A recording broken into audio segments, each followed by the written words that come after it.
Well, Harman Solar has the answers. Hi, I'm Jeffrey O'Brien, and listen, there's a couple of ways you can go here. One, visit harmansolar.com, browse around, because right across the page, they got links to all sorts of great information, like frequently asked questions, equipment, tax credits, even testimonials. Or just give them a call, 800-281-3189. Ask them directly. They'd love to hear from you. That's 800-281-3189. Or just go to harmansolar.com. Did you know you can get your prescriptions for less at your local pharmacy? You can with GoodRx. It's the free app that can save you money on your medications. Just search for your prescription, choose the pharmacy and the price that works best for you, and then show your GoodRx coupon to your pharmacist at the drop-off counter. GoodRx works at over 70,000 pharmacies, including Walmart, Rite Aid, and Walgreens. And it works whether you have insurance or not. It's easy to save. Next time you drop off your prescription, check GoodRx. To start saving today, go to GoodRx.com. GoodRx is not insurance. The Rich Eisen Show. The Cowboys are now in the coaching, interviewing market. Late, but that's part and parcel of everything else that the Dallas Cowboys do. They're late to sign their quarterback, and they're late to sign their wide receiver, and we'll find out if they're late to sign their defensive pass rusher extraordinaire. That said, who wants to be the next head coach of the Dallas Cowboys? I imagine there are lots of people, and this is going to get crazy. Weekdays at 10 a.m. on 1580. The Fanatic.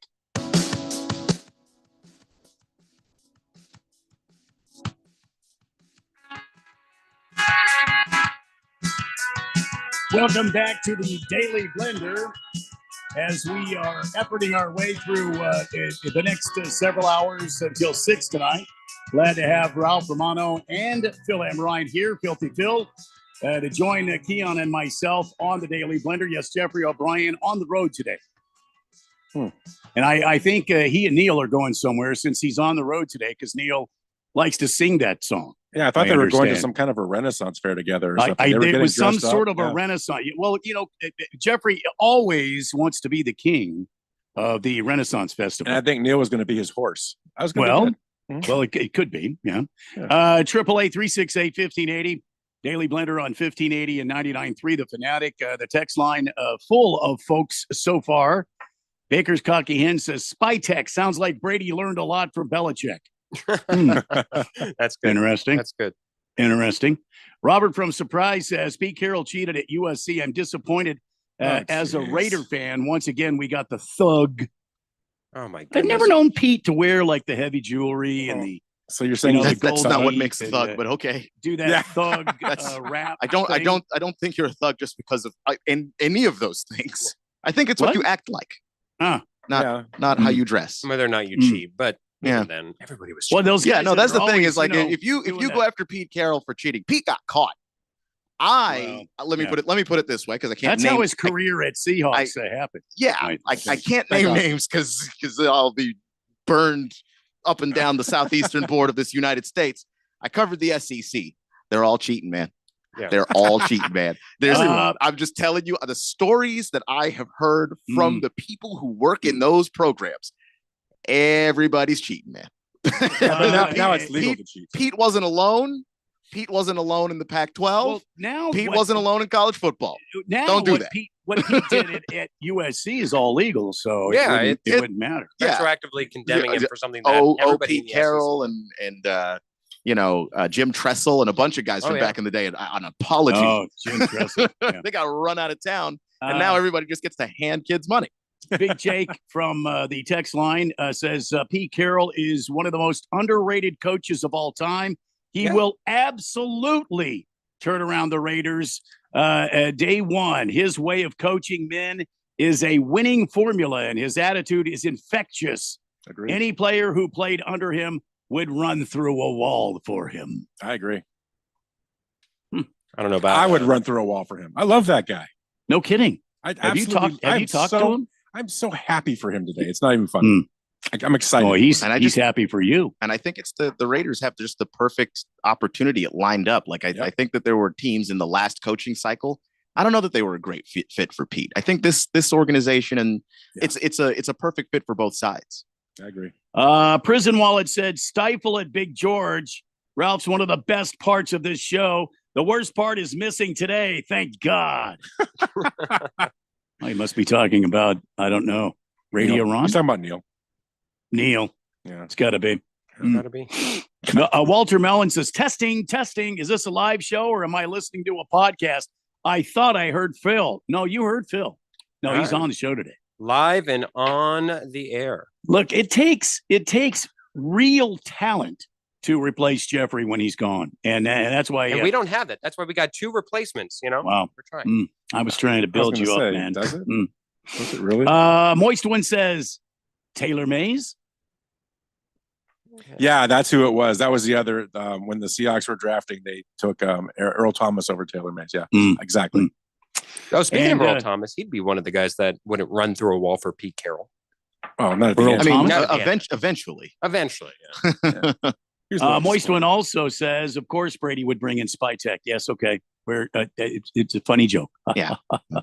Pinocchio says, afternoon, fellas. Pete Carroll. Like his grandson Corbin better. Beer me, Randy. Suck it up, Ralph. Corbin, you really like him better? Really? Come on, why. really? He's telling you to suck it up. I don't understand. Hefty Lefty says, the SEC get away with it because they end every meeting with, bless your heart. I don't think that's the only reason. It's pretty funny. Moving this money around takes a little bit more skill than that, but sure. Thank you, Just a Tip. I appreciate it. Scratch me because says if Pete Carroll's players would run through a wall for him, then why did he call that stupid pass instead of letting Marshawn run the ball into the damn end zone? Because he was trying to give Russ his moment. That's why. And he should have never done it. And I'm still pissed about it. But anyway. Ringless Joe, completely off the topic, but he is in the neighborhood. He is talking NFL. That's the only way that he'll ever be on topic. Well, yeah. Yeah. The real disappointment of the Colts 2024 season is there's really no more clarity regarding the trajectory of the team now than there was at the end of the 2023 season. Are we talking Colts? Yeah. No. So I guess he's having. Joe has this show going on in his mind, and he's listening to that one. He texts in what's going on. The voices in his head tell him what to text. I mean, he's right about his statement, but we just weren't talking about it. And it's so alien informed because where is it directed? I think it's directed at Anthony Richardson, but it's hard to say directly there. All right. So Pete Carroll, the new head coach of the Raiders, Spytek, the new GM, and Tom Brady, his fingerprints, we have decided are all over this move. Now, what about this one? Liam Cohen to be the next head coach of the Jaguars. He just said he wasn't leaving. Guys, I'm back. And now for a minute, I'm back. Now he says, sorry, psych. I was just kidding. I'm going to Jacksonville. How do you guys feel about this, Keon? It's the coldest power play I think I've ever seen in my life. The guy didn't like the general manager of the team that might hire him and said he wasn't going. Then the team fires the general manager and hires Liam Cohen. Wow. You don't like Trent? Trent was on his way out of here anyway. Trent, get your stuff. We want Liam in the building. In case you don't know the whole story, Cohen, who coached in Tampa Bay this season, pulled himself out of contention for the Jaguars job on Wednesday to stay with the South champion Buccaneers. At the time, CBS Sports insider Jonathan Jones reported that the Buccaneers agreed to terms to make Cohen one of the NFL's highest paid OCs. But then, things changed after the Jaguars fired general manager Trent Baalke. Well, you remember at the end of the year press conference that Shad Khan, the owner of the Jacksonville Jaguars, where he was available, he was sitting right next to Trent Baalke, and Trent Baalke gave his answers, and then they went to Shad Khan, and they said, "So, I had a question. Like, it seems like Trent Baalke is an impediment to your head coaching search. Is he still going to be here?" They said it right next to him, and with a bull face, just a calm demeanor, Shad Khan said, "Yeah, we're exploring all options. If we find a suitable candidate who isn't in favor of the current management system we got, we'll explore that." My goodness, like all throughout this, it's Trent Baalke, you're the problem, and we are going to try our best to move around you. But I don't know how you don't take this personally if you're Trent Baalke. But I mean, he's been a part of two very questionable teams that have decided to choose him over somebody I would have chosen over him. So it's fascinating that he had that much power. He must have had a ton of bodies in the closet that he knew Either of. that or just insane amounts of charisma. Like that's just, I mean, because he got Harbaugh fired in San Francisco. Looks horrible now. And I mean, Doug Peterson wasn't doing well. But to be clear, if Doug Peterson's not doing well and you hired him and you also hired Urban Meyer, you should get fired too. How did you still have a job after all of that? Urban And Meyer, you should have been fired. Yeah, like any general manager in football, other than Trent Baalke, apparently would have been fired. But instead, Trent Baalke gets to keep his job to hire yet another coach that doesn't do anything for him. And only until the new guy decides to, I guess, make a power move to get him fired from essentially not being employed yet, which is an insane move. And if he had the opportunity to go back to Tampa Bay, and if they didn't move on from Baalke, he was going to get a raise for trying this. This is, I don't know what Liam Cohen's got, man, but he's able to see the chess moves on the board in a way that other people can't. Because I don't think I've ever heard of this happening in sports, where a guy who doesn't have a job yet gets a general manager fired. And who's never had a job. This is his first time. Yeah, this isn't a guy that's been coaching, a head coach for 20 years. This isn't Mike Tomlin doing this. Andy This is Reid. Liam Cohen. It's pretty impressive. Yeah. I mean, this guy's got some real cojones, though. Yeah. I mean, he's got some seriously big cha-cha bongos to say one day, oh, I'm committed to Tampa Bay. Well, it was true when he said it. And then, whoops, I decided I'm going to leave town to go to Jacksonville. That was like Such Cliff a beautiful community down there. That was like Cliff Kingsbury when he took the Cardinals job. Remember, he had committed to USC and as the offensive coordinator, and then boy, did they luck out. Yeah, less than did they? I don't know. Less than a week later, he came here. He comes and he goes and runs the nursery of the toddlers that are here. And then I like him now. Yeah, there we go. And now as a what? You like him now? OC. Oh, there you go. There you go. He's great. He's He was great. going to be an SC OC. And some idiot's going to hire him as a head coach, and they'll see he sucks. How long are they going to give Liam Cohen the opportunity to turn around this Jaguar offense? Well, I mean, the fullest extent, since he's hiring his boss who would fire him, I'd have to imagine 3 months. Or sorry, 3 months. Sorry, 3 years at least. At least, but also Shad Khan is one of the more patient owners in the NFL. I mean, the wheels are coming off of the car, and he's like, we can still, if we push it down a hill, it might still go. He's that guy. Urban Meyer doesn't know who Aaron Donald is. We'll still give him. That's if he fine. Sees some improvement, Shad Khan, I mean, then he'll be okay with it. I mean, if the Jaguars, they go 500 this year? Were they 500 already? No, they're down. No. But hey, I actually think out of the jobs, it was Trent Baalke who made that an unenviable job. I think that's not a bad job. First of all, you have Trevor Lawrence. Yes, he's signed to a long-term contract. You might not like that. But at the signing that he's currently at, that could be a value. Given how now he's no longer the top quarterback signed, he's like 5, maybe 6. I forget where he's at. He won't even be 10 by the end of next season. Yeah, exactly. And so you've got a franchise quarterback entrenched there with the franchise. You've got a bunch of pieces that are highlight pieces. You got Brian Thomas Jr. He looks really good. Brian Thomas Jr. looks like a stud over there. You've got a couple of defensive pieces. The other Josh Allen, who's a valuable Josh Hines Allen. Yeah, so now we can tell the difference. Exactly. So you've got pieces there that I think you can actually work around and have a major turnaround in one season. It was just Trent Baalke, who everybody was like, I'm not going there to sign up for that tire fire. How does this affect the Bucks though? Because I mean, if this guy, if Cohen's leaving, and Baker Mayfield has had a career turnaround, so who do the Bucks go to next? Do you think that's going to help this team stay the course? I mean, I don't know who you'd have to go to right now, but I mean, the recently available Bobby Slowick just got fired by the Texans. I still like him. I'm genuinely shocked. Damn it, Keon, I was going to talk about that next. Well, okay, but you asked a question that included Bobby Slowick. So, I would look at him and then figure out where to go from there. But he's a DC, though. He's a defensive. No, Bobby Slowick's an offensive coordinator. Oh, yeah.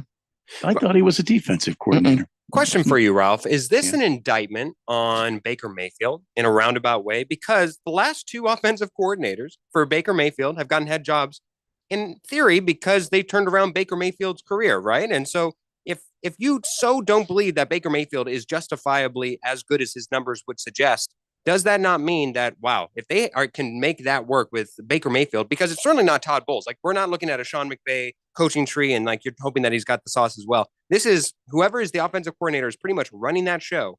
Is this not a workabout way of indicting Baker Mayfield and saying, he's not that good. He's not this good, because not only are we going to say that the entrenched offensive coordinator is good enough for a head coaching job and doing a mighty fine job down in Carolina, but now we're going to even get the guy who replaced him because he still is doing such a good job that we're going to make sure that he gets an opportunity. Is this not an indictment on Baker Mayfield? I don't think it is. I mean, Baker Mayfield is a good quality starter in the NFL, which I thought I would never say, but he is. If you get the Browns to the playoffs, you have something.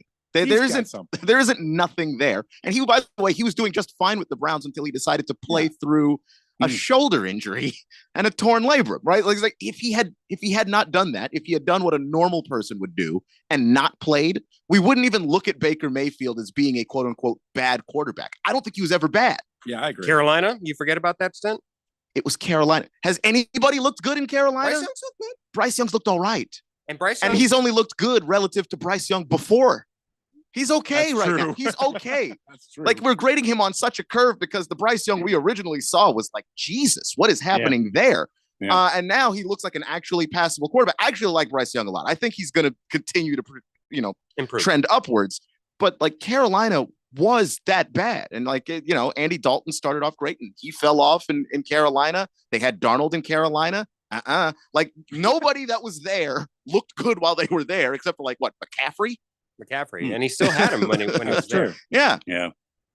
But McCaffrey's gone now, so that's all I have to say about it. All the names we just named are gone now because it's Carolina. Let's take a break. We're late for a break. Let's take one. When we come back, we'll continue on with more NFL news today. I know Keon already talked about it, but we'll talk about it more and get your thoughts on the text line at 888-368-1580. It's the Daily Blender on 1580. The Fanatic. We all know just because gifts for loved ones can look like flowers, a spa day, or maybe even planning date night. But what about something that will truly last and protect your loved ones along the way? I'm talking about life insurance. I called SelectQuote to secure our coverage and couldn't believe how easy and affordable it was. I'm 40, and my $500,000 policy was only $16 a month. My husband's also 40, and his $500,000 policy was only $18 a month. And with their same-day coverage, there was no medical exam required, and we were covered by the time we hung up. With monthly payments less than the cost of a bouquet of flowers, this is the perfect time to make sure your family is protected. Call SelectQuote at 1-800-596-2626 or go to SelectQuote.com to get your free quote today. That's 1-800-596-2626. 1-800-596-2626. Details on example rate at SelectQuote.com. Joe Montana here. In my football days, I knew the importance of a strong defense. Now I'm sharing how you can help defend your health against pneumococcal pneumonia and invasive pneumococcal disease. Are you 50 or older like me? The CDC now recommends vaccination against pneumococcal disease. Even if you're healthy, your age puts you at increased risk and over 6 times greater risk of hospitalization with pneumococcal pneumonia than adults under 50. Schedule your appointment today at vaxassist.com. Sponsored by Pfizer. Progressive's Auto Quote Explorer lets you easily compare direct rates from different insurance companies, so you can be confident you're getting the right one, even if it's not with Progressive. Way more confident than you were when you tried online gaming. Who knew 12-year-old boys could be so mean? And where did they learn to swear like that? 2 hours of losing to these underage trash talkers, and you're starting to question if maybe you really should stick to pickleball and other boomer stuff. So use Progressive's Auto Quote Explorer and be confident you're getting insurance that's right for you. Progressive Casualty Insurance Company and affiliates. Not available in all states or situations. Prices vary based on how you buy. They're going to go nuts when he hits this thing. It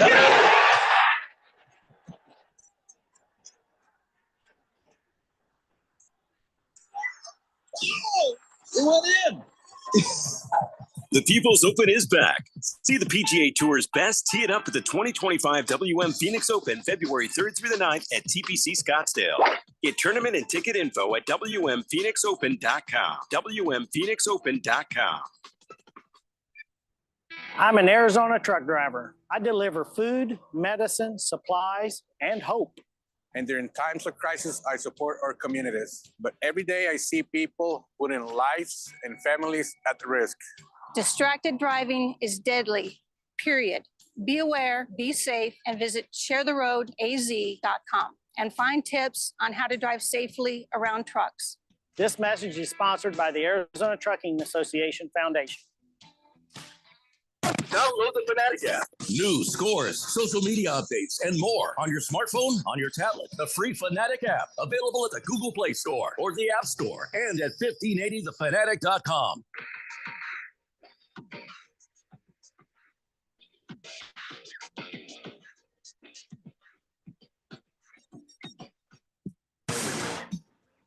It's Friday, and this is the Daily Blender on 1580 and 99.3 The Fanatic. My name is Randy White, sexiest name in sports talk radio. That's Keon Rose. Ralph Romano joining us from Harmon Solar and the Weekend Warriors, which, by the way, Phil is also here from the Weekend Warriors. You guys are going to be traveling. Tell us about this big remote broadcast on the big game day. Yeah, so the big game day, we have a 9 a.m. to noon broadcast. We're live remoting from the Spot Neighborhood Grill in Glendale, Arizona, over on Bell Road. And it's going to be fun. We've got a lot of stuff that we're putting together. We're going to have some giveaways, some games, some special guests. I think Scott the King is going to come on and join us, talk a little bit. Some other people are going to come on, and it's just going to be a lot of fun. We're really looking forward to it. Can we get like some top secret intel on who these special guests are that are coming on the show? You could ask Phil. We are not saying that it might be a certain tiger who endorses certain Frosted Flakes, but we're not saying that. You guys are not revealing the special guests. No. That's why they're so special. Remember, Phil, I know how to get to you. The best part is there's giveaways. There's breakfast burritos, and there's a bar, a big bar right there. So do they have a whiskey drink that they dress with a piece of bacon on it? Wow, I don't know. Because Fish Tank is going to be playing at Keon. Where the hell is he playing? I didn't get that information from Jeffrey. He's going to be at the Yuma Tuma or something in Tempe. Tuma. What is it? The Yucca Club or Yuma Club? The Yucca Tap Room. Yucca Tap Room. In Tempe. Yeah. In Tempe. Okay, not in Yuma. And it's happening the 24th tonight. Tonight, 9 p.m. His band, the Sleeping Tigers. Oh, wait a minute. Who is it? What's the band's name? Keon? Do we know? Light Sleeper. Light Sleeper. Have you been on the shows with us? That's exactly what I said. Light Sleeper. They're good too. Yeah, they are good, man. They're very good. Now they're going to be on stage around 9 o'clock. Is what I understand. So Fish Tank, if you're a little nervous, don't be nervous. Just knock down a drink before you get up there. I used to play in club bands back in the day.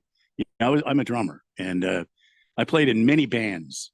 We played many establishments, shall we say. That's why I learned how to handle my whiskey. Did you ever crowd surf, Randy?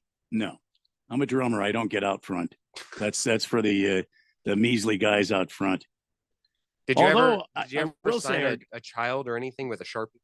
No. Ricky Bobby style? No, I didn't sign anything interesting. I did sign some CDs and stuff one time, but that was years and years ago with Jeffrey, I think. Your own, or were they like greatest? They asked me hits for of the Jeffrey's Eagles? autograph, so I gave him mine. Oh, good. So, that's how I do that. Yeah, but that was years and years ago. I will say that one of our band guys, I don't know what happened. He decided he was a guitarist. He was going to jump out there and do a crowd surf, and he fell right on. We had to call the EMTs. Yeah. Oh. Yeah, he did a big turn with his guitar. We're playing a song. I think it was a Bad Company tune, and he did a big turn, and he jumped, and the crowd parted. I don't think they parted. Bam! Like the Red Sea. Like the Red Sea. It's exactly right. Oh wow! Bam! You Right always on gotta Mercy. you always gotta assess the crowd before you venture into dark territory. There. Got carried away. Yeah. Got carried away. It's too bad.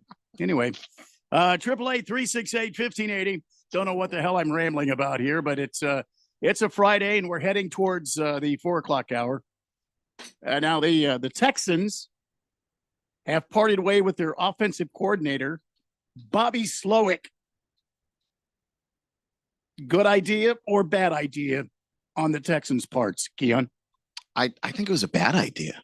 And I understand that there was a little bit of a regression for CJ Stroud this year. He wasn't nearly as good. They won the same amount of games. And sophomore slumps happen. Like, that's an actual thing. Like, you can look at some of the numbers for CJ Stroud and throwing to the sideline. He wasn't as accurate this year as far as putting the ball where it needs to be. Well, that's not on Slowick's shoulders. That's what I'm saying. I don't that he's the offensive coordinator. Now maybe there's some scheme stuff there where they're not clearing the space on the sideline that they're supposed to. Maybe you look at that and go, well, okay, if you were doing that a whole lot better. But unless it's that, he can't go out there and throw the ball too.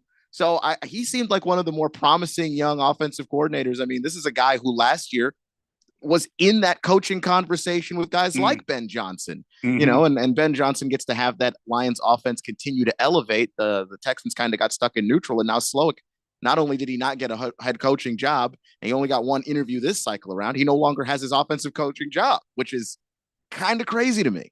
Well, now there are some OC openings still in the league, right? I mean, there are some, or maybe they bring him in and move whoever out. You know what I mean? That's also possible. Maybe other teams like him better than their current offensive coordinator. Yeah, I mean, obviously we got the Lions opening now that Ben Johnson is the head coach of the Bears. You've got the Jags we just talked about. Probably the Raiders hiring Liam Cohen. You got Tampa Bay also looking at it. The Raiders certainly do. Dallas with Brian Schottenheimer certainly does as well. So like there's plenty of options as far as teams looking for a guy. Now, do any of them believe that Bobby Slowick can do what he did with CJ Stroud year one with their particular quarterback? That's the question that you got to answer. I feel like maybe Pete Carroll's going to pick the phone up and call him. I mean, this is a guy that had the team playing like crazy. And again, they had a 10-7 record this year, and they made the playoffs again. That's second year in a row. I know in Houston again. And I know in Houston, they're rabid fans there in Houston. I know they sell out every time. Are they that rabid? I'm sorry, go ahead, Phil. Are they that rabid? They are. Very They're rabid. because they're the little brother fan base in Texas. Oh, yeah. Oh, they're the Clippers? I've been to Houston on a Texans game day. It's crazy. They're crazy. Oh, yeah. Yeah, it's red in that town. They like that Texans red. Yeah, man. Yeah. There's got to be something else behind this, because we've talked about this. CJ Stroud, everybody's like, oh, he had a bad second year. No, he didn't. He played a lot tougher schedule the second year, and they still had a good year, right? And he still made the playoffs. How do you get rid of this guy? It makes no sense. Something else is going on here. Something maybe, maybe he didn't agree with the coach. Maybe there's, who knows? I mean, there was some talk about him not being creative enough because opposing defenses were kind of ready for his plans, and so he didn't adjust. He didn't make any adjustments there. He didn't see that. And week after week, opposing defenses appeared like they knew what Slowick was, what his plan was. I mean, you can say that, but like there's some stuff that just is the same. Like the completion percentage for CJ Stroud, basically identical. But when you start to look at some of the other stuff, he threw twice as many interceptions.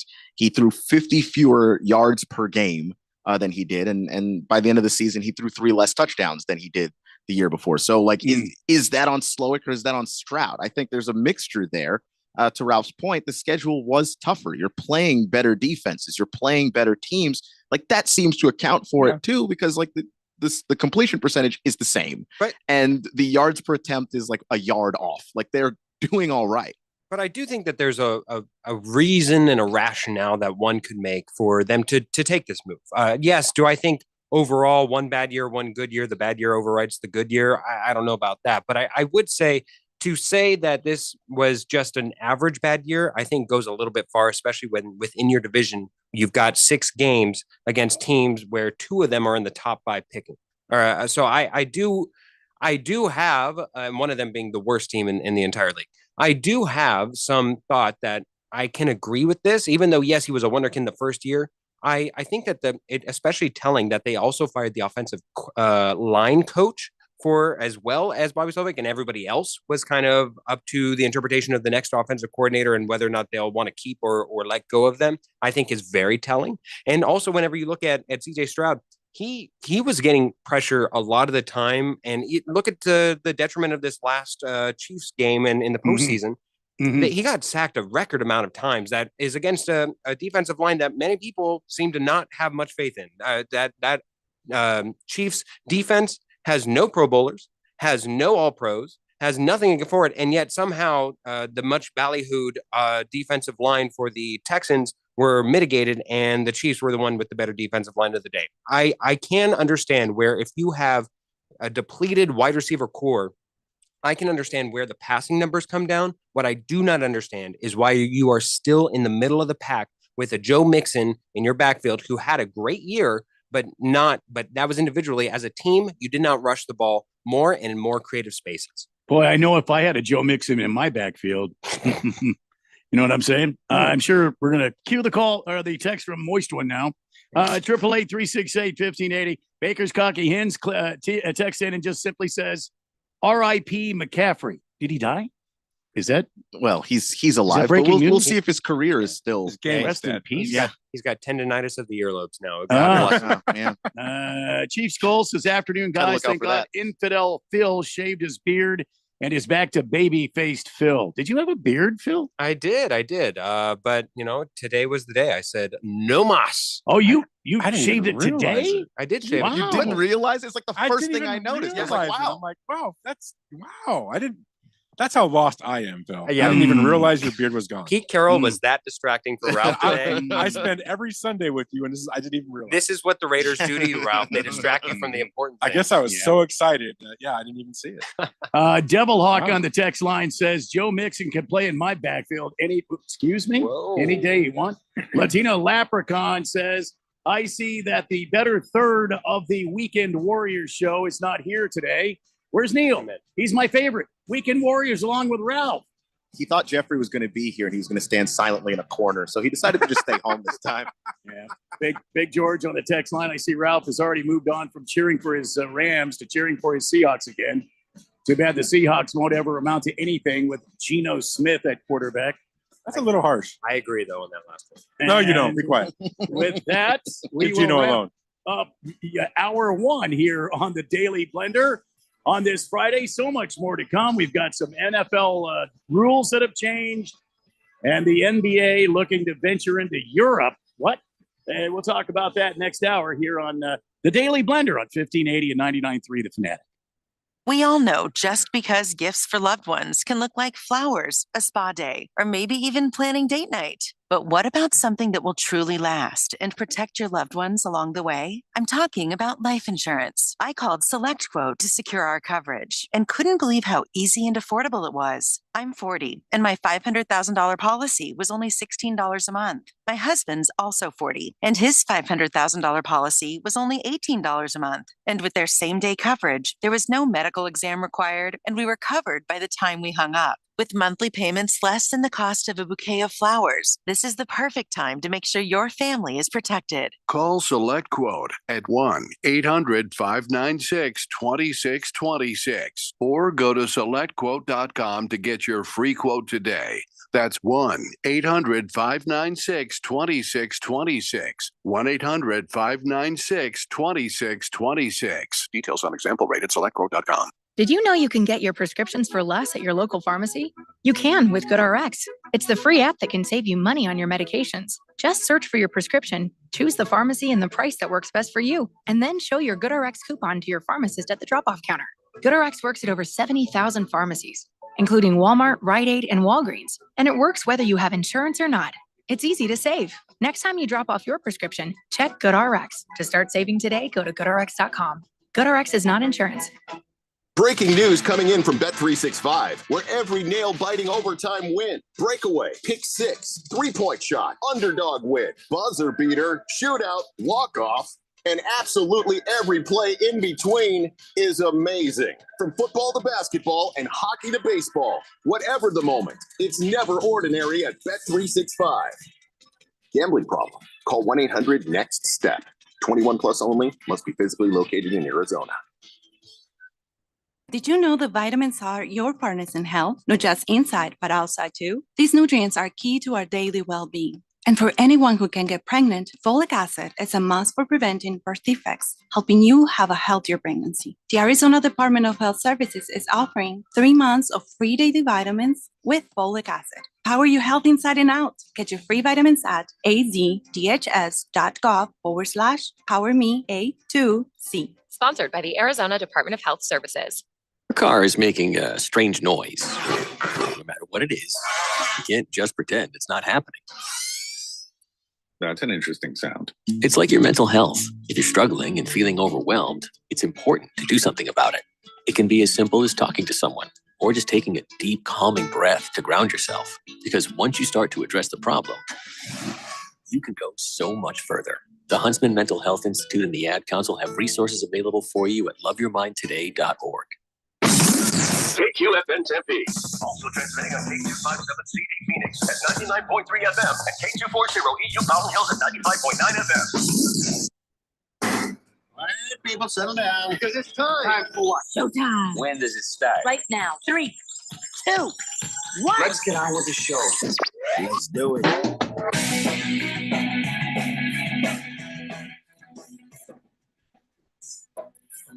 Hello and welcome to the second hour of the Friday edition of the Daily Blender on 1580 and 99.3 The Fanatic as we broadcast live from the Harmon Solar Studios in beautiful uptown Scottsdale.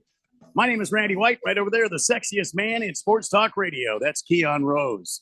Ralph Romano is joining us from Harmon Solar and also the Weekend Warriors, as well as his sidekick, the Infidel, Phil. Why do they call you the Infidel? I don't know why they would call you that. Maybe it's because of what I do to Raider fans.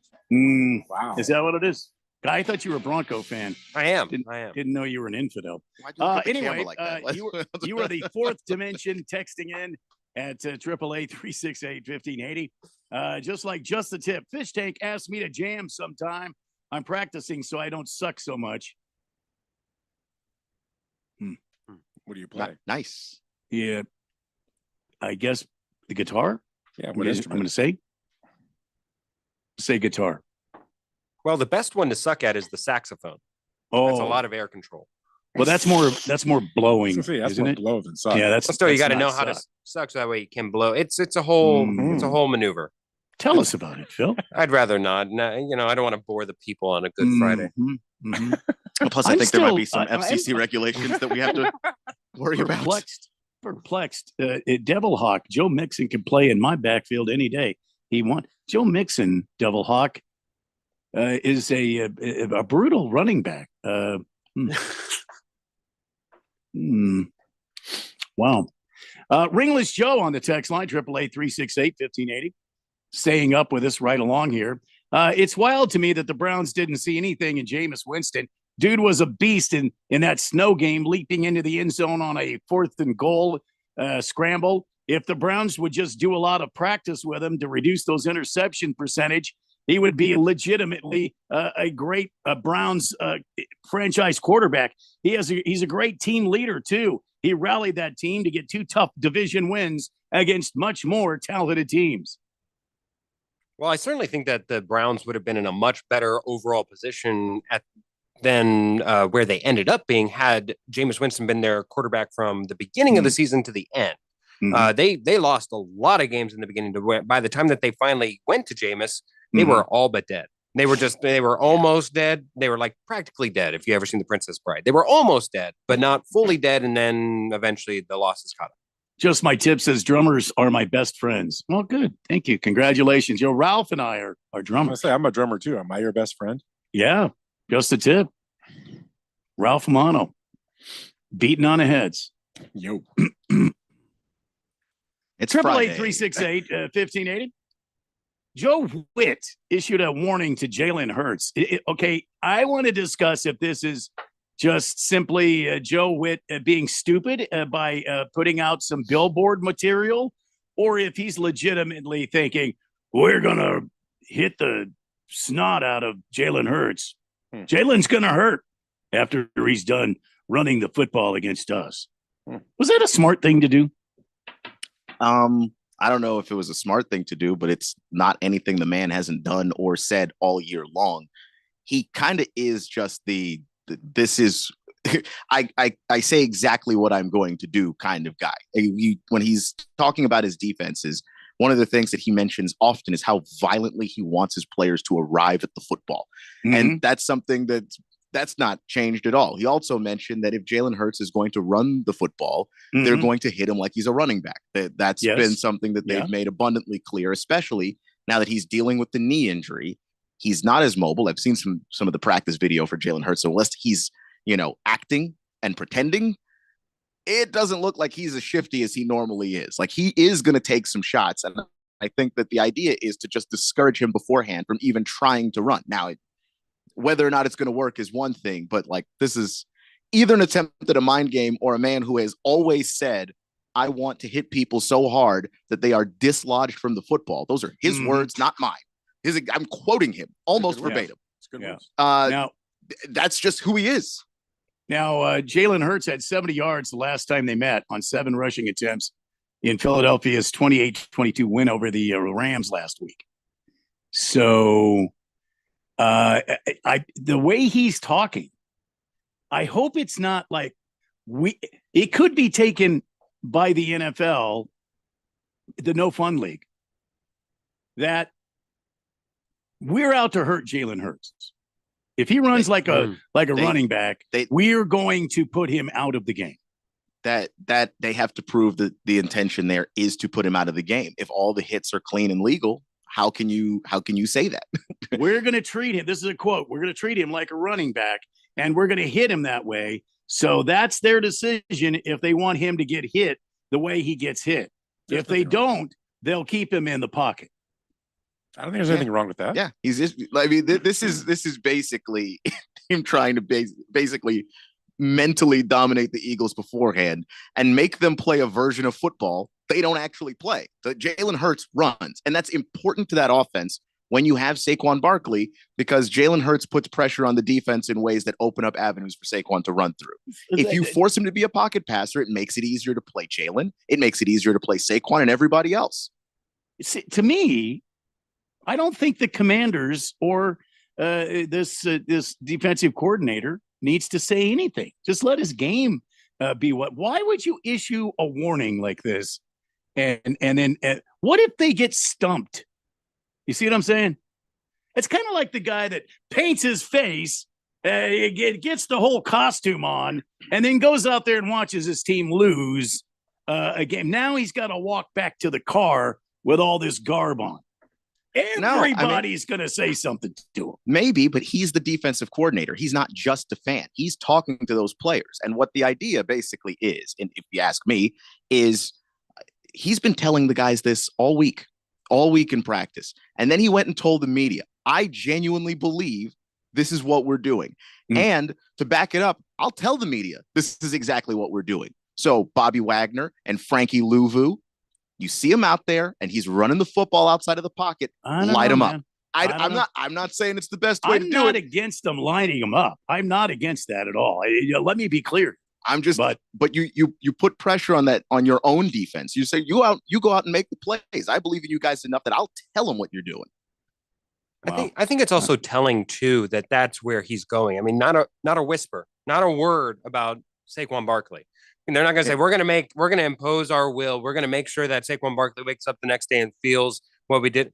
Not a word, because they know that can actually come back and bite them. That's the one. If you say we're going to stop Saquon, you run the risk of looking very stupid. Yeah. And then, but Jalen Hurts, I think that also is telling that that's the only thing that they're worried about. That him running could actually be the straw that breaks the camel's back. I think that much to what Keon said is that is the key to this game. Can you make Jalen Hurts be the pocket quarterback that you need to beat you? Because I think the key, number one, try and stymie Saquon Barkley. No 78 rushes and 78-yard scampers to the end zone. Yeah, they're going to have to stop that. Yeah, they're going to have to stop that. But if they can stop that, the next key would be Jalen Hurts rushing and beating you. Now, granted, they might have gotten a break from the injury gods by saying that he can't move around. He'll have to wear a knee brace, probably. We'll see how that goes. But I think that that's now key number 2, where it's like we're gonna sell out entirely to make sure that the run of this Philadelphia Eagles rushing attack is stymied. But we're fine with letting Jalen Hurts try and beat us through the air because we don't think he can. I think that's very telling. Well, okay, I can see that, but go ahead, Ralph. Bring some common sense. It's a yikes strategy because I think if they put 8 in the box and try to stop Saquon, Hurts is going to destroy them in the air. When's the last time he's destroyed anybody in the air? Yeah, but do that and watch what he does. That's a talented man back there. Again, Hurts, you don't need Hurts to run. You need the threat of him to run. Saquon will do the running. But if you try to put 8 guys in the box and stop him, they didn't. They didn't say 8. They never said 8. I'm just going off of what Phil said. And that's the thing is like you could put 8 in the box to try to stop him, but Hurts. First off, Hurts has not been accurate this year. Like he is talented, but this is like the worst season he's had as an Eagle. It's not bad, but it's also not great. The other thing with Hurts too is you would rather him be the passer than the runner. So if you're going to let them know that this is an option, like look, you put your guy out there and put him in harm's way. Don't blame us when Kenny Pickett is your starting quarterback for the third quarter of this game. Kenny Pickett started the last game these guys played, right? Yeah. Yeah. Well, no, he didn't start. Jalen got knocked out of that. Jalen got knocked out of that one too. Yeah. So very. And I'm just saying, you run him in the first quarter, you run the risk from that point onwards. And if you've ever heard Joe Witt talk, the guy sounds like a pastor, and he is preaching the good book of defense. So he's Reggie White. He is kind of minister of defense. He is all about fire and thunder, and our defense is going to hurt you. And like I like him too. He gets all fired up. And look, Dan Quinn trusts the man to sit there in front of the media and say that stuff. So I'll let it ride. I like that. It's okay, I guess. I'm just one of those guys to let my game do my talking. I don't think he needs to put anything out there because these are men. The Philadelphia Eagles are men. And what he's just done is he's just alerted the offensive line to hit the defenders even much more. To be on an alert status that they haven't been on all year. And this, in my opinion, is the best offensive line in football. When you've got 5 of 6 guys that are Pro Bowlers, I mean, that's got to tell you this is a damn good offensive line. It's a really good offensive line. We're going after your quarterback. Those offensive linemen are like, oh, no, you're not. Watch this. And that's Hold the thing. My beer. Yeah, you protect him. You tell him to stay in that pocket behind you. Because if he leaves from behind you, that's our guy now. And like that's what he's trying to say. And I think that's I don't know that you necessarily need to put that out there, but I think when you're the underdog, you've got to try and find a way to make your own you're trying to find different ways to get in the heads of your opponent, and that's one way of saying, look, we're going to go after your quarterback. To Phil's point, they didn't say anything about Saquon. They also didn't say anything about Devontae Smith. They also didn't say anything about AJ Brown. They also didn't say anything about Dallas Goedert. The guys they think can hurt them, they didn't say anything about. The one guy where they think they have an advantage, he's the one they're picking on. They're like the lion pride picking on the hurt or the weakest out of the group. Jalen Hurts is Bambi. Yeah, if Jalen Hurts was 100%, this probably doesn't go this way. Right. But because he's kind of limping. Honestly, though, but look at that entire offense. You can go person for person and where they rank in the entire NFL. Jalen Hurts is the only one that's not a top 5 person or roster person in his. It's not it's not like 15 on the Kansas City Chiefs. It's not like him. They kind of let this slip during the week in the press conferences. Like if you look at the team 1 through 53, both rosters, the Eagles have an advantage. You could argue in 2 through 53. The one place they feel like they have an advantage is quarterback. So if you're going to get Jalen Hurts to be a more timid version of himself, you're going to get him to be a version of himself where he's not just playing, he's thinking, am I going to get hit? Am I going to get hit? You have a version that you can maybe break a little bit. Or what if it's reverse psychology of where it's, you're trying to bait them into running. And maybe you're then, because when's the last time they beat him with Kenny Pickett coming in as a backup? If you happen to luck into him exiting the game because of a cold or whatever, we don't want to wish injury upon anybody. But if he happens to exit the game, I think your chances of winning drastically improve. Also, if I had to choose a guy on that team to run, I choose Jalen over Saquon. Well, yeah. Every carry Jalen has as a carry, Saquon doesn't. And that's That's also a win. It's going to be interesting to watch this game. Remember, our picks are next hour, and it should be fun talking about these two games that are going to be happening this weekend, which, by the way, will be live on the Fanatic, so you can hear them. If you look, you got to run errands or something. You got to fix a leaky faucet, and you got to go to the store and get some parts. Flip on the Fanatic, or sit around and shut off the TV. Sometimes I do that. I'll tell you right now. I'm watching a game and I just can't. Now here's a guy, mute. I knew that's exactly you know what I mean? Or if they're talking about one-sided, one of the teams, oh my God, the Cowboys, mute. I don't even listen. I'll sit there and watch the game. Sometimes I'll call my own game in my head, as if I was calling the game. I would call it in my head. That's interesting. My wife, Will Route, Jim. My wife's like, "What are you watching? Football? How come you're not listening to it?" I can't stand the announcers. But in my head, there's a game going on, and I'm calling the game. Me, Jeffrey, and Keon. Keon's a sideline reporter, and Jeffrey's the color commentator, and I'm calling the game. And I'm having a damn good time with it. I'm not sure how to feel about that. Just because it almost sounds like there could be a problem. Look, man, I would be so. I don't want to give in to the man. We need to talk about the Chiefs and Taylor Swift. The hell we do. I'll go Darren Sutton on these guys like all day. We have to wear T-shirts and polo shirts. The hell I will. I'm wearing a suit and tie, Jack. Well, then you're fired. And they just got rid of one of the best baseball announcers in the whole world, and they got in old Sleepy Berthume. God. Sorry, when this rant started, wow. I knew. I wish there was a betting market on this, because I would have been early when the line opened that we were going to land on Steve Berthume. Oh, yeah. There's just like 100% chance that that's exactly where we were going to wind up. Look, Randy does not like that man at all. I mean, I have nothing against the guy. It's just like, oh my God, his voice is audio NyQuil. A bore. There's the drive. That's good. It's deep. Audio NyQuil. Yeah. That would be a great shirt. And if it's a blowout game, he doesn't even hardly talk. It's mostly background noise. It's the ambient mics are calling the game. The mics on the screens and running around the stadium. This is gold. How do you really feel? I'm telling you how I feel, Ralph. Maybe we just hadn't noticed that. It's like we're in the 6th inning. It's like 28-1. You don't hear Berthume. And Brindley is trying. He's trying. There's a single to center field, and Berthume single. And I'm just like, Keon, do you think Miss Kim knows whenever Bethune's calling a game, because then Randy from the side room can go, oh my God. Oh, she knows. No, it's the loud snoring that gives it away. I've got a magic chair. My feet go up and my eyes go shut. I have the magic chair. Yeah. It's when that happens during the game, it's over. It's over. It's like Randy and the dogs out like 3 lights. People listen to whale noises to go to sleep. They listen to rain. No, you put on Steve Berthume. Randy's got the cheat code. I get a good 3-hour nap. Oh, that's nice. That's gold right there.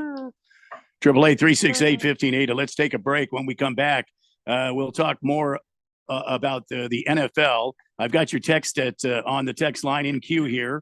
And Moist One says he's got a magic chair that. What? Yeah, I want to hear about his chair. I don't know that I want to say that on radio.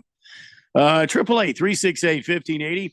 This is the Daily Blender on 1580 and 99.3 The Fanatic. Breaking news, and this one is almost unbelievable. Yeah, it's all about new customers at Bet365 because they get $150 in bonus bets when they bet $5. And even better, bonus bets can be used on the spread, totals, and player props. There you have it. Bet $5 to get $150 in bonus bets. And see why. It's never ordinary at Bet365. Gambling problem? Call 1-800-NEXT-STEP. 21 plus only. Must be physically located in Arizona. Terms and conditions apply. Shop the Sherwin-Williams winter sale and get 30% off paints and stains January 17th through the 27th. With prices starting at $34.29, it's the perfect time to transform your space with color. Whether you're looking to revamp your bedroom, living room, or home office, we have you covered with bold hues, soothing neutrals, and everything in between. Shop the sale online or visit your neighborhood Sherwin-Williams store. Retail sales only. Some exclusions apply. See store for details. Shopping with your parents can be embarrassing. Why would they sell jeans with holes in them? I'm going to speak to the manager. Mom. That hoodie is giving. You should get it. YOLO. Thanks to the Chase mobile app, your kid can shop independently while you keep an eye on their spending. So you can go from We can be twinsies. to How was shopping? Saw you stayed on budget. thanks, Mom. Freedom for kids, control for parents. That's family banking from Chase. Account subject to approval. Chase mobile app is available for select mobile devices. Message and data rates may apply. JP Morgan Chase Bank NA, member FDIC.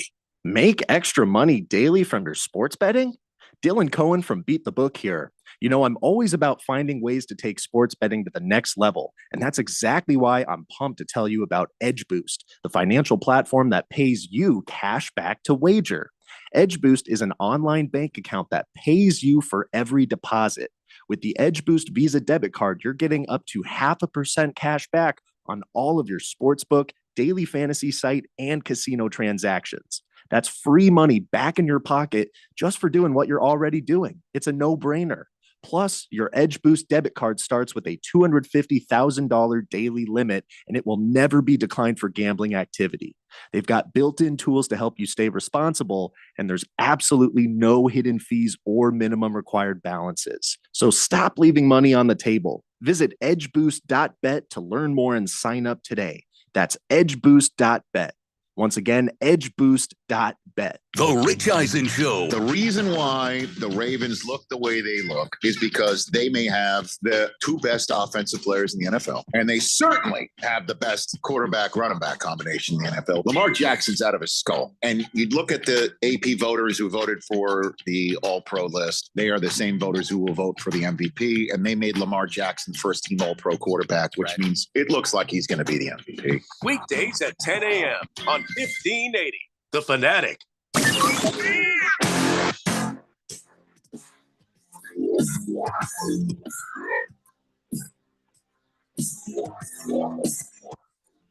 It's the Daily Blender on 1580 and 99.3 The Fanatic, as we are efforting our way through till 6 o'clock tonight.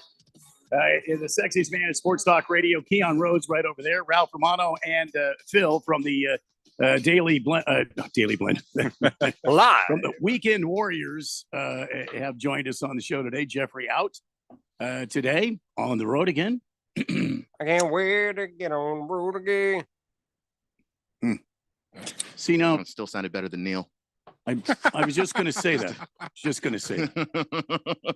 Yeah, maybe he should have sang the song on the promo, Ralph. Well, I mean, Neil is a karaoke warrior, so I don't know. Huh. Chief Skull says Phil's beard looked more like Middle Eastern Phil and not Mountain Man Phil. Actually, you know what? He's not. Maybe that's why they call me infidel. I don't know. It's true. That's what I assumed, to be honest. You're off the terror watch list now, so that's good. Well, that's always good. That's another one on your show off the list. So the Hefty Lefty says, good old Kenny Kitten Mitten coming to save the day for Philly. Kenny Kitten Mitten. I can't say I'm familiar with who that is. Hey, are we talking about Kenny Pickett? Kenny Pickett, yeah, probably, his tiny hands. Kenny Kitten Mittens. Kenny Kitten. He does have tiny hands. He does. He does have very tiny. Yeah, when they measured it at the combine, that was one of the things. They were like, "Wow, this is one of the smaller hand sizes we have ever measured." He got small hands. Helped him in his dating life, I'm sure. But, yeah. Oh boy, and that's you about know what it. they say about guys with small hands. They need to wear two gloves because ball security is very difficult for them. Yes. It's not exactly concise, but they do say what that. I was thinking. Ball security. Ball security That's issues. exactly right. Yeah. Just the Tip says the threat of Hurts running is like that paddle in PE coach's office. Let's not FAFO. What does that mean? Let's not mess around and find out. Except with different words. Different words for the first letter. Yeah, let's not fudge around and find out. Exactly. I had a heart attack when you started that sentence. Let's not, Randy. No. Stop. delay. Bruno Baller, sometimes it's cool to just have a game on and have music in the background. Yeah, some soothing jazz, maybe a nice opera piece. Yeah, and then just especially when it was Peyton Manning up there, it was like he was conducting an orchestra. Over there. So, it depends, I guess, on the piece of music. I mean, if it's like death metal. Oh yeah, nothing makes Kyler Murray look better than a good piece of death metal. That's true. He's running around. Look, I like Dave Patch. I like him calling the game. I like Dave Patch. And I think him and Wolf make a good team because Wolf is just, he's just crazy. He has CTE. I'm almost sure. He has what? He's CTE. He has to have CTE. He has to. Because some of the stuff he comes up with. Oh my god. You know what I mean? Now Dave Pash. Some of the stuff Wolf comes up with is just. Sometimes I don't know. It's just you got to believe he's got the CTE. Randy, this is a hill that you are alone dying on. I mean, my God. Do you watch him on the coaches show? Have you ever seen the coaches show? Wolfley? Yeah, he does a coaches show every week. They do the coaches show. Him and he's the host. He's one of the hosts, but he has a lot of problems sitting at a desk and just. I know that's what I mean. He's got the CTE. He doesn't know what to do. He doesn't know where to look. He looks very uncomfortable. It's very odd to watch. My kids, but I don't know about CTE. I didn't say that. My kids met him one time. He's a very nice man. He's a really nice guy, and I really enjoy listening to him because some of the stuff he comes up. He's got a great voice for the. Oh my God! Yeah, you could tell he was a former football player. Vocally, right? Just by the way, brother, kind of that one of that, WWE thing. Yeah, he's like Jesse Ventura, right? Oh yeah, the body, the body, Jesse, the body, Ventura. Chosen one says fun stat on the Raiders this year. They'll be playing 4 head coaches due to guaranteed money. They'll be paying 4 head coaches due to guaranteed money. I'm sorry, I don't have my glasses. So they are paying John Gruden, they're paying Josh McDaniels, and now Antonio Pierce. Mm-hmm. That's crazy. Yeah. And now Pete Carroll. And now Pete who's the only one actually coaching for them. Yeah. Also, so the Dodgers spend money on players. The Raiders spend money on head coaches. That is true. Which at least the Dodgers spend money on guys who are playing for them right now. Mm-hmm. The Raiders spend money on coaches who are not playing. That's true. The Dodgers have some deferred payments where they'll be. Shohei Ohtani is going to be making money long after he's a Dodger. Moist one, I'm not sure what you're alluding to, but he says you want them as your proctologist. Who are you talking about? People with small hands. Oh, yes. That makes sense. Oh, Kenny Pickett. Okay. I agree with that one 100%. Trust me. Double Hawk says, I wonder if Randy has CTE with the stuff he said. Well, see, that could happen. I took a lot of foul balls to the mask when I was playing ball. Yeah. Oh, yeah. And there were a handful of times that we played football. We didn't play pads. We played, tackle football. On the weekend, you just pick up a bunch of your buddies. Yeah. And you go out and get a case of beer.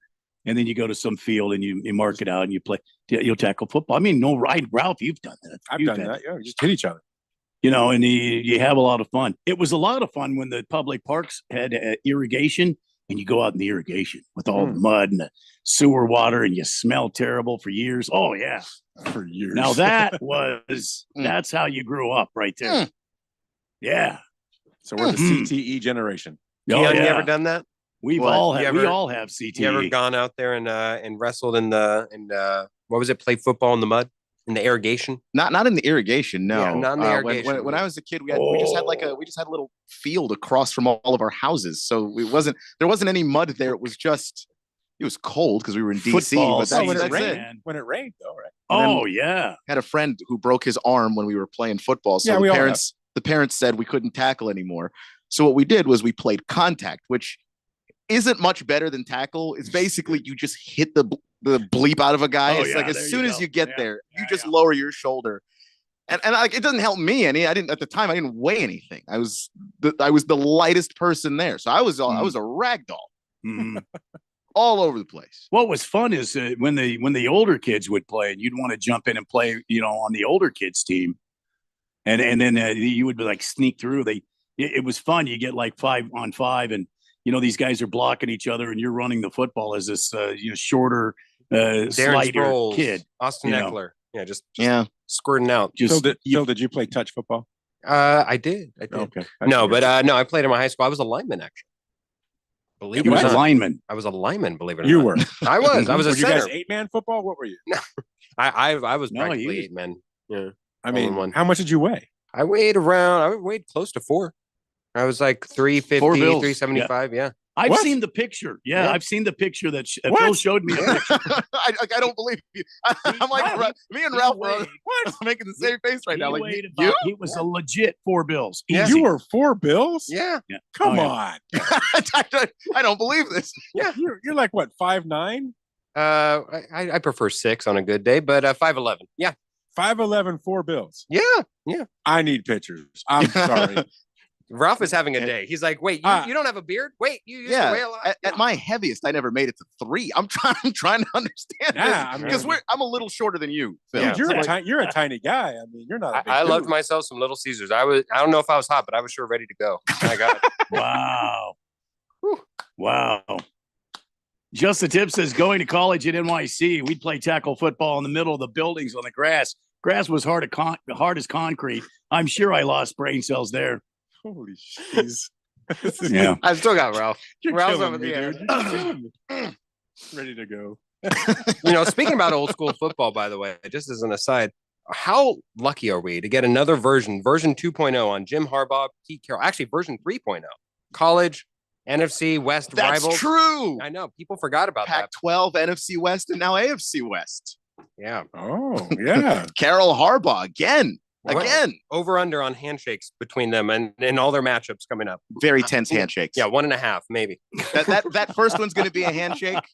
After that, we don't know. Are you kidding? Because Harbaugh is nuts anyway. He'll go give him a hug and the whole 9 yards. It'll be crazy. It depends because Jim Harbaugh has also been temperamental enough that if he doesn't like the way he lost, he's not shaking your hand. Yeah, that's true. He's just not shaking your hand. Raven Kid can't believe you were 4 bills. He says, Phil was Yeah. 400 pounds and a center. Yeah, I mean that's how athletically gifted I was. I probably had the build for a left guard, but I just had no mobility. A center's a skill position. Well, right, but I'm saying like I didn't. But it's not a speed position. Yeah, it's No, not a speed I was a position. center. I was 200 pounds and I was a center. But I mean, yeah, I get it. 4 bills, you're killing me, dude. Ralph is in disbelief. I'm not believing it. No, I struggle to believe it too. I'm not even going to lie to you. I'm looking at you right now. I can't even imagine. Like if you said like 3, I'd be like, all right, it's a stretch, but I could. I got picks. Yeah. I'll show you guys later. Damn. All right. High school was a fun time for me. Let me tell you. Yeah. Mm. I mean, okay. See, who can't believe Ralph's in? Shizzle. Ralph's in. That's what T-Hoo is. Yeah, T-Hoo is. Shizzle? Shizzle. I can't Shizzle? say which. Is What, it Fushizzle? Fascism. it's like, it's, poo-poo. Oh, poo-poo. Ralph's in. Oh, so he's bemoaning the fact that you're in for Jeffrey today, Yeah. Ralph. Oh, yeah. Yeah. Let's see here.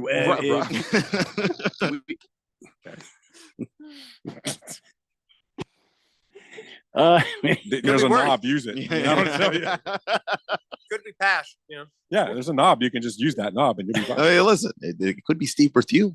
No, Yeah, here's sure. the guy. You'd be falling asleep in traffic right now. Hi, guys. You're welcome. What do we talk about next here on the Daily Blender? Steve Berthium. It's too good.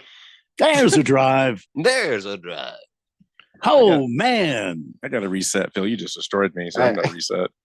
Oh, this show has gone off the rails. Yeah, if it wasn't destroyed- happening, it's you a Friday. destroyed me and Kia. It's a Friday show, man. It's a Friday show. See, That's- it didn't bother me because I already knew. This Yeah, I is, know. this is long history. First that and the whole Little Caesars thing, I had Yeah. to reset. Yeah. I mean, I don't know. I don't know if he was hot, but he was ready to go. Damn. Let's see if we can. I think it's commercial break. Raven Kid on the text line at 888-368-1580. Center's the second most important guy on the team. Yeah, but he doesn't have to move around a lot. He just, like he's got a lot of arm mobility. I got that. I got dexterity, but I don't have, I'm not moving much. I was the spear, tip of the spear. Wow. Tip of the spear. Oh, you're the A gap guy too. Wow. It depends. You call an audible. All right. So when we're going to go to a break early and reset. When we come back, it's a good idea. It's the earliest break. Oh no! Just wait. We still have to get to the break, and we've got 4 minutes? I could do that easy. When we come back, Gollum made an appearance again. You know who Gollum is? That's the commissioner of the NBA. Oh my God! And he's looking to venture into Europe with a new league. My precious. It's my ring. They stole it. Killed them. Let's fix the All-Star. Randy and Phil are killing me today, man. Oh my God. I'm trying not to break down laughing, but I don't have very more of these in me. I'm on the verge.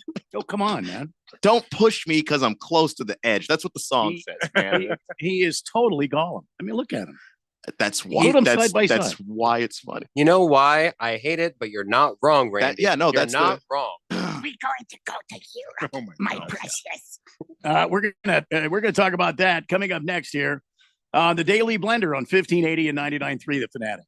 Hey guys, Jeffrey O'Brien here. Did you know Harman Solar has gone super high tech? There's an amazing tool at harmansolar.com that'll give you an instant ballpark solar estimate using satellites from space. You just type in a little information, and within seconds, you'll have an idea of just how little money it takes to save big on that monthly electric bill. I did it, and within seconds, they measured my roof and calculated my savings. It's very impressive. Go to harmansolar.com and give it a try yourself. That's harmansolar.com. Breaking news, and this one is almost unbelievable. Yeah, it's all about new customers at Bet365 because they get $150 in bonus bets when they bet $5. And even better, bonus bets can be used on the spread, totals, and player props. There you have it. Bet $5 to get $150 in bonus bets. And see why. It's never ordinary at Bet365. Gambling problem? Call 1-800-NEXT-STEP. 21 plus only. Must be physically located in Arizona. Terms and conditions apply. Joe Montana here. In my football days, I knew the importance of a strong defense. Now I'm sharing how you can help defend your health against pneumococcal pneumonia and invasive pneumococcal disease. Are you 50 or older like me? The CDC now recommends vaccination against pneumococcal disease. Even if you're healthy, your age puts you at increased risk and over 6 times greater risk of hospitalization with pneumococcal pneumonia than adults under 50. Schedule your appointment today at vaxassist.com. Sponsored by Pfizer. Progressive's AutoQuote Explorer lets you easily compare direct rates from different insurance companies, so you can be confident you're getting the right one, even if it's not with Progressive. Way more confident than you were when you tried online gaming. Who knew 12-year-old boys could be so mean? Where did they learn to swear like that? 2 hours of losing to these underage trash talkers, and you're starting to question if maybe you really should stick to pickleball and other boomer stuff. So use Progressive's AutoQuote Explorer and be confident you're getting insurance that's right for you. Progressive Casualty Insurance Company and affiliates. Not available in all states or situations. Prices vary based on how you buy. Hey everybody, it's Mark Asher back to tell you about my great friends at the Lund Mortgage Team. Did you know that the Lund Mortgage Team was founded back in 1999? That's right. They're celebrating 25 years in existence this year. And you know what you have to do to stay in business that long? You have to be good at what you do. And the Lund Mortgage Team is not just good, they are great. They have helped thousands of people save thousands of dollars over those 25 years here in the Valley of the Sun. They only lend in Arizona. And they're mortgage brokers, which means they can shop your rate around. They're not tied to just one set of rates. Mortgage rates can get crazy. They can get high. They can get low. There's good times to strike and there's times to stay on the sideline.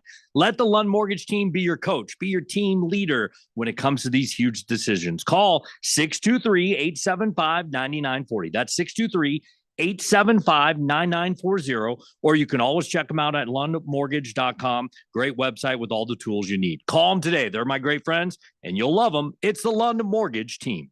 So, what's your favorite thing about sports? The excitement, the action, or the 5-meat pizza and the 6-pack?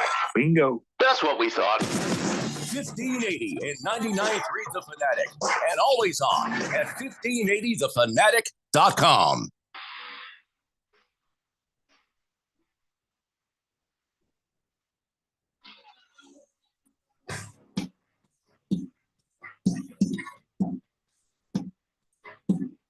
Welcome back to the Daily Blender. It's a Friday. We're headed for 6 o'clock. Jeffrey O'Brien out. I'm Randy White. We've got Keon Rose, Ralph Romano, And Phil, Ralph and Phil from the Warriors, the Weekend Warriors, which, by the way, they're going to be out in the public on the big day on Sunday, Super Bowl Sunday. Oh, I can't say Super Bowl, can I? You cannot. On the big game day. You can, because we're the Super Bowl station. No, we're this. That's right. We are the Super Bowl. We Westwood One. We're the only station that can. Back off, Jack. Okay. So, people want to sue me for saying Super Bowl. What?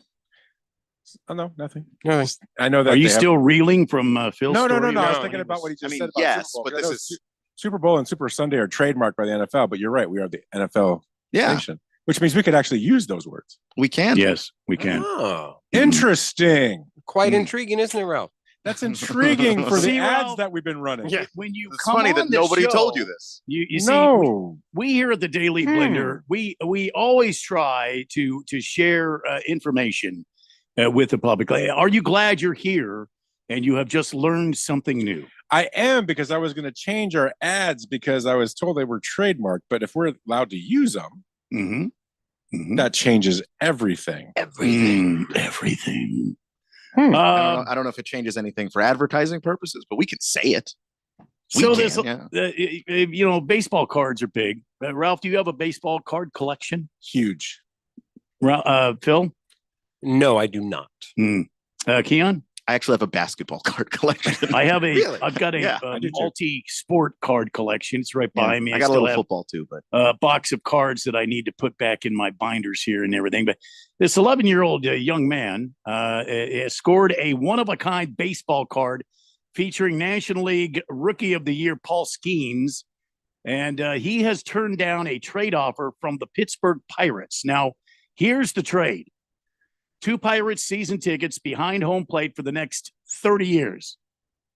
A meet and greet with Paul Skeens. And let's see here. There's more. Now it's and 2 Paul Skeens signed jerseys. A Pirates game with Livy Dunn in her suite. Wow.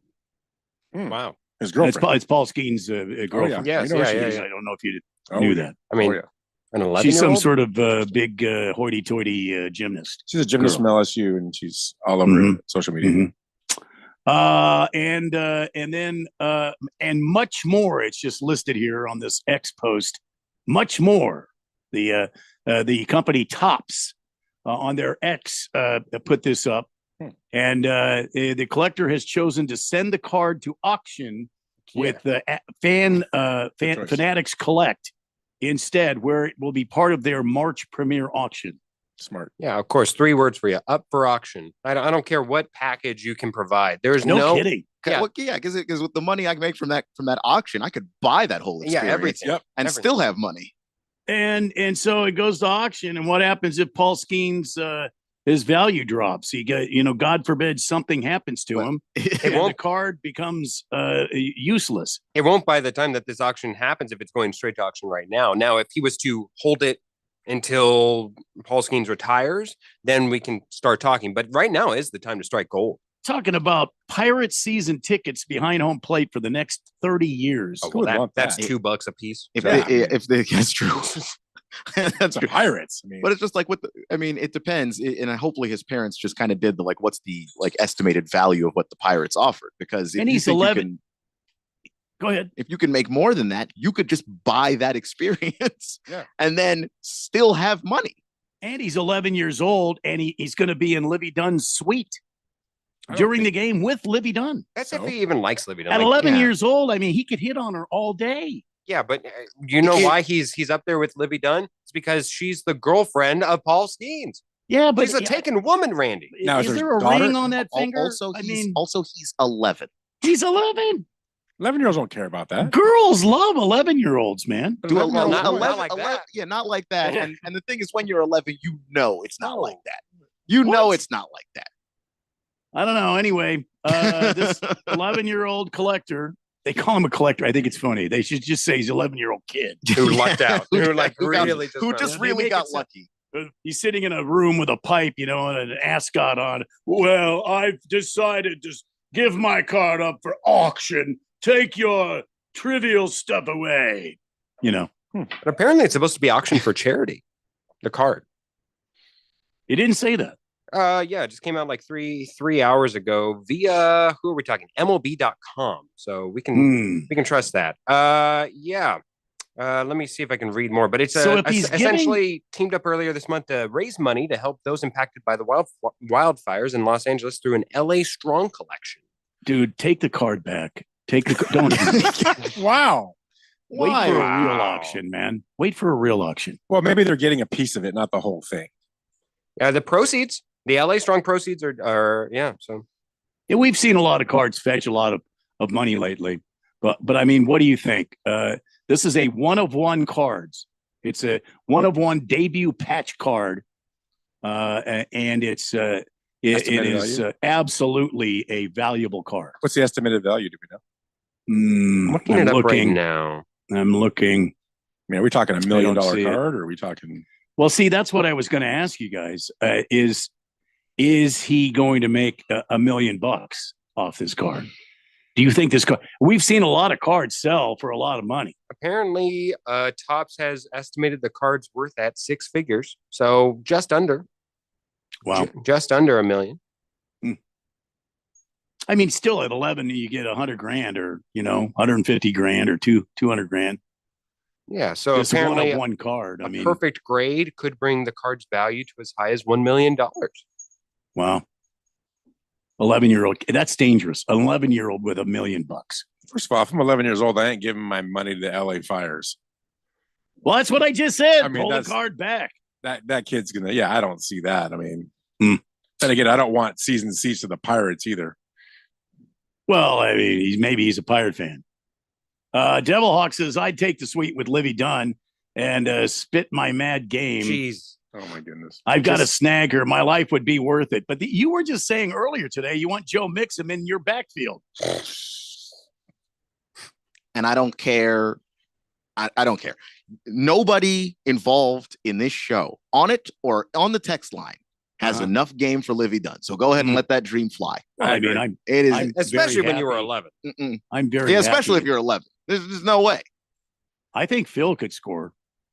Maybe if I had a beard. The beard's got to come back. I think Phil could score. Absolutely. It might be a done deal, but we'd have to work our way to it. Raven Kid says, I heard the rumor was the 11-year-old kid was a son of a celebrity. The 11-year-old was a kid of a celebrity. Wow. And you're in college? Wow. So he didn't really need the cool Paul Skeens package. No saying if they're from Pittsburgh either for the tickets to be worth it. Because that's the only way I'd want season tickets to the Pirates is if I actually liked the Pirates. Let's see. Moist One, you're just nasty. Which we knew, but like it's amazing to me how many times the Moist One will text into the show and prove that no matter how depraved you thought he was, you can always go lower. Moist One, easy. That's not it. See, that was also not an invitation. I know you. Maybe if they were tickets to Livy's box. Oh, come on. See, God. Box I'm seats. disappointed in all of you. You will not see the light of heaven. Sports girly. Sports girly. Light of heaven. Who's sports girly, Phil? Apparently, she said you can score. You can definitely score. Yeah, hold on. You can definitely score. All right. So while we're waiting, it seems like we have. We do. I don't know what happened. Okay. What did Sports Girly say there, Randy? Sports Girly said you can definitely score. Oh, that's not good for me. That's not good for you. Phil with a girlfriend? Yes, Phil with a girlfriend. Well, I was saying in a hypothetical, I'm an 11-year-old and have not met my girlfriend, whom I love very, very much, very dearly. Here comes the makeup. Go ahead.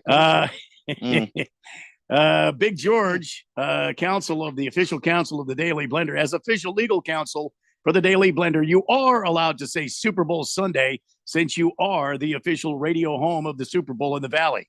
You have paid for the right. You can say it. But Big George, that clears up. Big George, can we put it on print ad? That is the key That's for the advertising question, as far as print ad. So as legal counsel, can we do Super Sunday and print ad? Because they have a trademark. They have a trademark on that. Well, the thing is, I think you'd have to ask Jeffrey because he would know what the agreement with Westwood One is. I don't want to talk to him. Well, he's the guy who knows what the agreement is. I think we trust Big George a little bit more than a lot more. All right. Well, Big George would have to see the contract. You'd still have to ask Jeffrey for it. I still want to talk to Big George. Okay. That's not how let's this see works, here. so that's fine. Devil Hawk says for us to behave. Oh, behave. It wasn't us. It was Moist One. See, and now I'm questioning everybody. Oh, behave as in you're just telling us to behave, or are you quoting Austin Powers? In which case, in which case you're actually not telling us to do that. And ew. Moldy Tuna Fish says maybe if it were tickets to Lily Phillips' suite, I'd consider it. The hell is Lily Phillips? That is Lily Phillips is a wonderful singer. I believe Lily Phillips. That's all I know about her. Lily Phillips. So not much. Yeah, her name is Lily and her last name's Phillips, and she sings songs. Bruno Baller, what's Ralph's most valuable baseball card? Oh, I have to think about it. It's going to be a Dodger card. Lily Phillips. No, I mean, I know I've got a Cal Ripken Jr. rookie. I've got a bunch of Ken Griffey Jr. rookies. I have to go look. I have a few cards that are probably worth about, I don't know, $4,000 or $5,000. I have to go look. Tihua's on Phil's weight back in school says, I was also a center, but only played at 5'8", 215. Now I added a bill to that. Hey, you know, as soon as you lose it, somebody else finds it, you know? I was thinking it was a Lily Collins, Keon. Lily Collins is Phil Collins' daughter. It is not. It is not. It is not. It's a very different person. Very, very, very different person. Such a different person. Heavy Metal Maniac says it's hard to believe that Phil was ever 400 pounds. How in the world did he lose all that weight? I got to know this. I got to know his secret. A lot of walking and a lot of gyrating. You know, a lot of salsa marambe nights. Hiya. Salsa marambe nights. Yeah, when those hips get moving, the pounds start moving. Oh my God. Cue the text from Phil's starting to come back now, isn't he? Yeah. Lost Toby says, is this a Make-A-Wish kid gift was getting in Jeffrey's box? What? Lost Toby? There's a lot to unpack there. But I don't want to pass right on by that. I don't want to. Aiden's Army says, I always felt like Adam Silver looked more like Dobby of the elf from Harry Potter than Gollum. Also a solid candidate, to be honest. Could go either way. I don't know. We didn't even get to the story. Depends on the light. Yeah, we got sidetracked by so many things. Friday show. By Lily Phillips, huh? I think I finally figured out who that is. No, Libby Dunn is what. Now I know why you guys were laughing. I get it. I figured out who Yeah, and I just don't want to say it out loud. So. No. Speaking of Gollum, he came out today and told reporters Thursday in Paris that the league has been exploring whether to start a league in Europe if it's a commercially viable option. He clarified that no such agreement is in place. However, the NBA sees an opportunity overseas, largely due to existing leagues not fully capitalizing on the sport's popularities. Good idea for the NBA? Bad idea. I'll start with you, Keon. I think it's a good idea. I mean, first off, it's you're making money in Europe. You'd be able to kind of organize that talent a little bit. Secondly, Europe is already a pipeline to the NBA. All the NBA would be doing would be making a structure to better funnel European talent to the NBA, because you'd be playing in NBA Europe or whatever it is that they'd call it. And then you're really good. Guess where you're going? Pack your bags. You're going to the United States of America, and they can control that completely. No kidding. You think that's what they're doing, trying to make a minor league? There's an individual Greek league. There's an individual Spanish league. There's an individual English league. If they just said all of Europe gets to be a league, that already kind of pulls everything together. And now you've got the different rivalries between those countries. You can make some money off of that. But more to the point, there are guys that showed up that were complete mysteries, like Giannis. When Giannis showed up, people didn't know that much about Giannis. The Pistons were actually trying to hide, or was it the Pistons? The Hawks that were actually trying to hide Giannis from everybody. The scouts hadn't really seen him. And the only reason why Giannis is in Milwaukee is because they fired an employee who went to Milwaukee and leaked all of their plans for Giannis, and then Milwaukee steals Giannis away. Was that the computer hack thing? Yeah, I don't know if it was a computer hack thing. I think they just fired a disgruntled employee, and he was like, "Oh, I'll just destroy your whole little plan." And that's what happened. But if the NBA could actually pull that stuff together, now you just have players that everybody knows about. It makes the whole scouting process probably easier. You can sell it better. Yeah. Can I be the guy that just disagrees with this? Because Sure. You have so many problems with the league as it is, as an entertainment product, that I'm so tired of you focusing on the outskirts, on the things that just don't matter, whether it be the All-Star game, whether it be this European league. I get it. You're trying to grow the game, but for the love of God, can we grow the health of the game? There are so many more issues to focus on right here that I'm actually genuinely concerned that the commissioner seems adamant to address any and every other problem that the NBA faces outside of, I don't know, the actual problems. I don't disagree with you at all. I'm just saying when Randy said for the good of the league, I meant like financially, like as far as like a money situation, and as a, they have trouble on draft night, for instance, because Victor Wembanyama is a guy we've kind of heard about, but nobody ever saw him. This past draft, you had Alex Sarr, Zachary Rissacher, and all these other guys. Nobody actually saw them play. But even then, Ralph, is this not like when Domino's goes to Italy and tries to set up shop?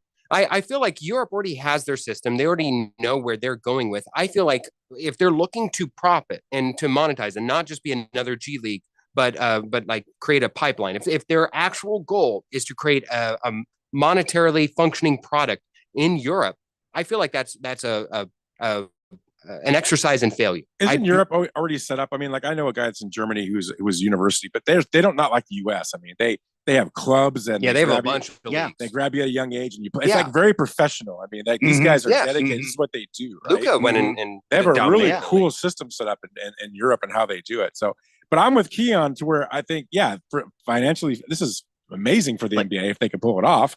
I don't know if they can. But I don't know either. Financially viable, but I can see why they try. But I can understand what Phil's saying too, is there's a lot of problems at home you need to work on too. You want to start focusing on those things and worried about Europe. But I understand financially. Yeah, of course. Let's see how much money you can get out of Europe. Like I get it. I totally get it. The NBA draft is kind of a dud because every year we're getting more European players, which I think is fine, but it means you can't market it the way you market the NFL draft. You can't market a Caleb Williams and a Jaden Daniels and a Drake May. We know who those guys are. The amount of time I spent on YouTube trying to find grainy highlights of Zachary Rissacher, it's ridiculous. Like and then I'm watching and I don't know any of his teammates. I don't know how good his team is, anything like that. Even Wemby highlights were kind of hard to find prior to his Spurs debut. Well, the NBA is virtually unwatchable today, says Just the Tip on the text line. Palming, flopping, load management, players getting together to make super teams. Well, the super teams are done. Yeah, super teams. You can't afford them. Look at the Suns. You can't afford them. Good point. Speaking of the Suns, hour 2 is in the books. We're headed for a break. And when we come back, we'll be starting hour number 3. And we're going to talk about the Phoenix Suns and maybe break down a potential trade for Jimmy Butler. And is it good for the team? That's what we're going to talk about next. Also, take your texts at 888-368-1580. And we're going to share with you our picks. Finally, in the 5 o'clock hour. This is the Daily Blender on 1580 and 99.3 The Fanatic. We'll see you in just a minute. Life insurance. Why are you putting it off? Can't afford it? Too much hassle? Think you don't need it? There's lots of excuses for putting off life insurance. But if you weren't there, who would pay the mortgage and other bills? With Ethos, you could be covered in 10 minutes and boom, family protected. Ethos, fast and easy online term life insurance. Up to $2 million in coverage with no medical exam. Some policies as low as $1 a day. Answer a few health questions and get your free quote at checkethos.com. That's checkethos.com. Sports betting apps are not created equal. Dylan Cohen from Beat the Book here to talk about the Sport Trade Advantage. With higher payouts, Sport Trade is the ultimate sports betting experience.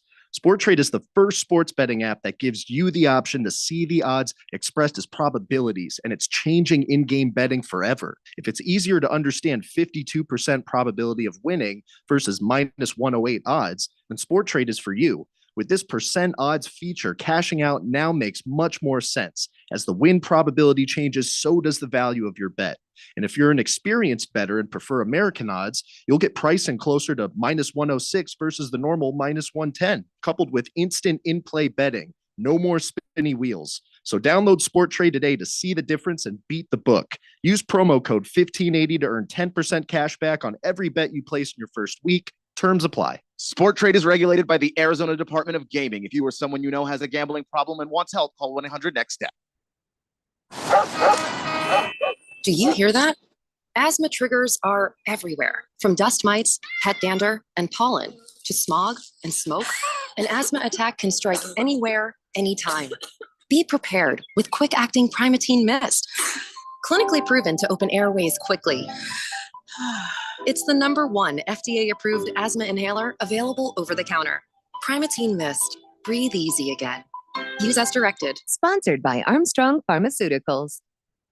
My pain is considerable, but that prescription is dangerous. The side effects of my medicine are worse than my condition. I'm in recovery. I can't take those pills. When faced with a health crisis, you shouldn't have to choose between risks. At the Naturopathic Physicians Group in Scottsdale, our medical doctors are experts in full spectrum care using a natural approach. Patients come in for a variety of issues, including joint pain, chronic conditions, and issues specific to men's and women's health. Our naturopathic doctors can restore pain-free joint function and restore balance in immune, digestive, and hormone systems, which often improves immediate physical symptoms without having you take a bunch of pills. If traditional medicines aren't working, don't you think it's time to start feeling like yourself again? Call Naturopathic Physicians Group at 480-451-6161. That's 480-451-6161. Or go to naturopathicgroup.com.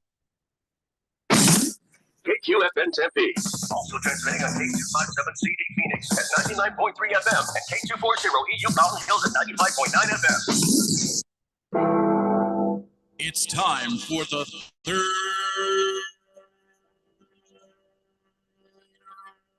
hour. Quiet, people, settle down because it's time. Time for what? Showtime. When does it start? Right now. 3, 2, 1. Let's get on with the show. Let's do it.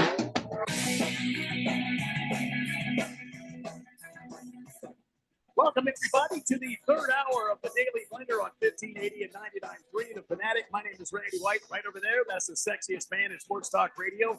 That's Keon Rhodes. Next to him, that's Ralph Romano from Harmon Solar and also from the Weekend Warriors.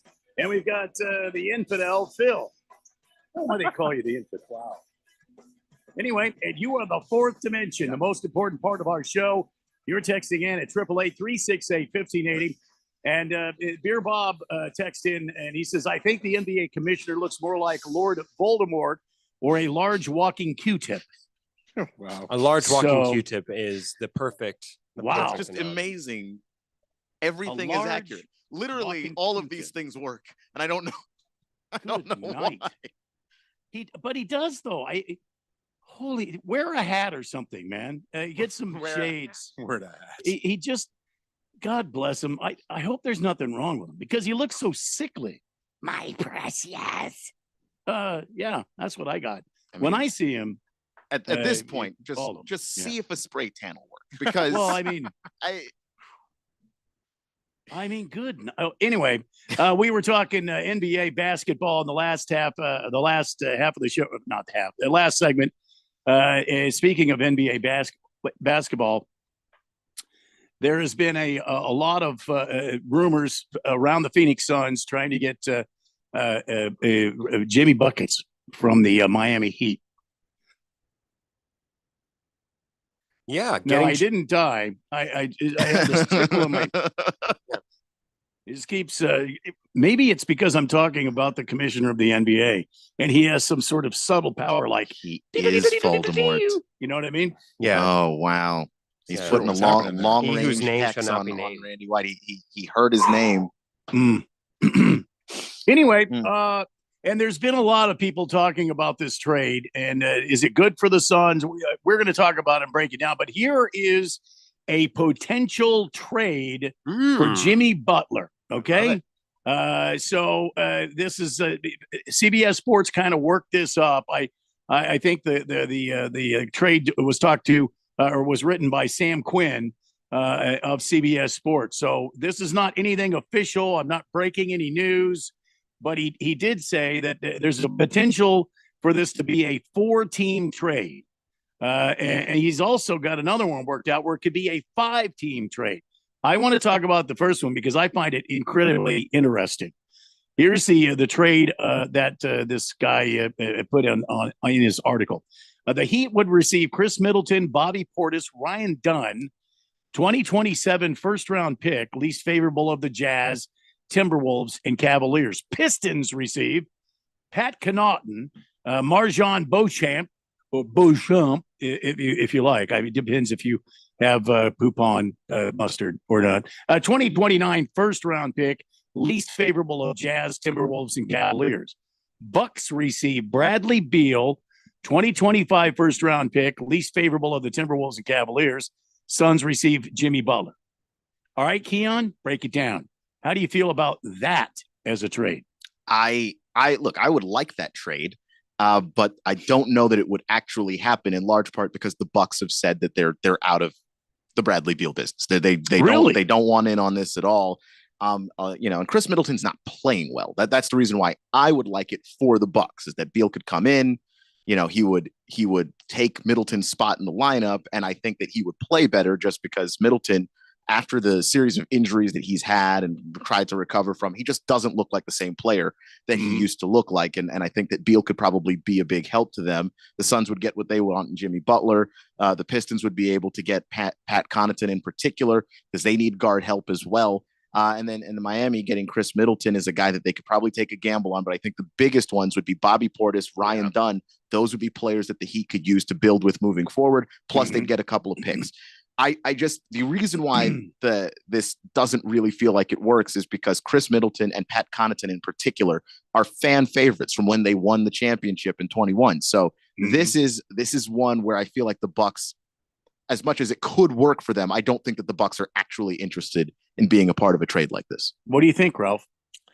I'm with Keon, and I think Beal's the wrong guy, right? That's not who people want. I keep saying that. I think that the people would love Beal at a lower number. Lower number, but I mean 231 left. Though, hard realistically is what he's owed, and realistically, you're going to have to trade Durant. That's the bottom line. Well, I don't know. I think that there's a spot that Beal could go to that could work, but it's what comes with him. I don't know that it necessarily goes to a contender. That's the team that I don't think wants to necessarily be trapped in a deal that, like Phil says, $231 million. But by the way, it goes up every year after this. It's not a decreasing contract. It's an increasing contract. 64 million the next year, 67 the year after that. He's tough to move because of that. Yeah. Well, actually, the real clog in the pipe here for Bradley Beal, even more so, I'd say, than his contract, is probably what he's negotiated, which is that no trade clause. That is what really is holding everything up. I think that the Heat would potentially be open to taking in Bradley Beal if he was able to, because at some point he becomes an expiring contract, not for a while, of course, but at some point he becomes a much more tradable asset. As it stands, though, Bradley Beal holds a lot of leverage to where I think agreeably he could go to a team like, he could help facilitate a New Orleans trade. He could be like the third piece in there and do all this. But because he has a no trade clause, why would he subject himself going to New Orleans? Why would he subject himself going to the Utah Jazz? Why would he subject himself going to any of these places where it would viably make sense, at least where they have the cap room and have the ability to absorb that contract? When right now he's on a contender.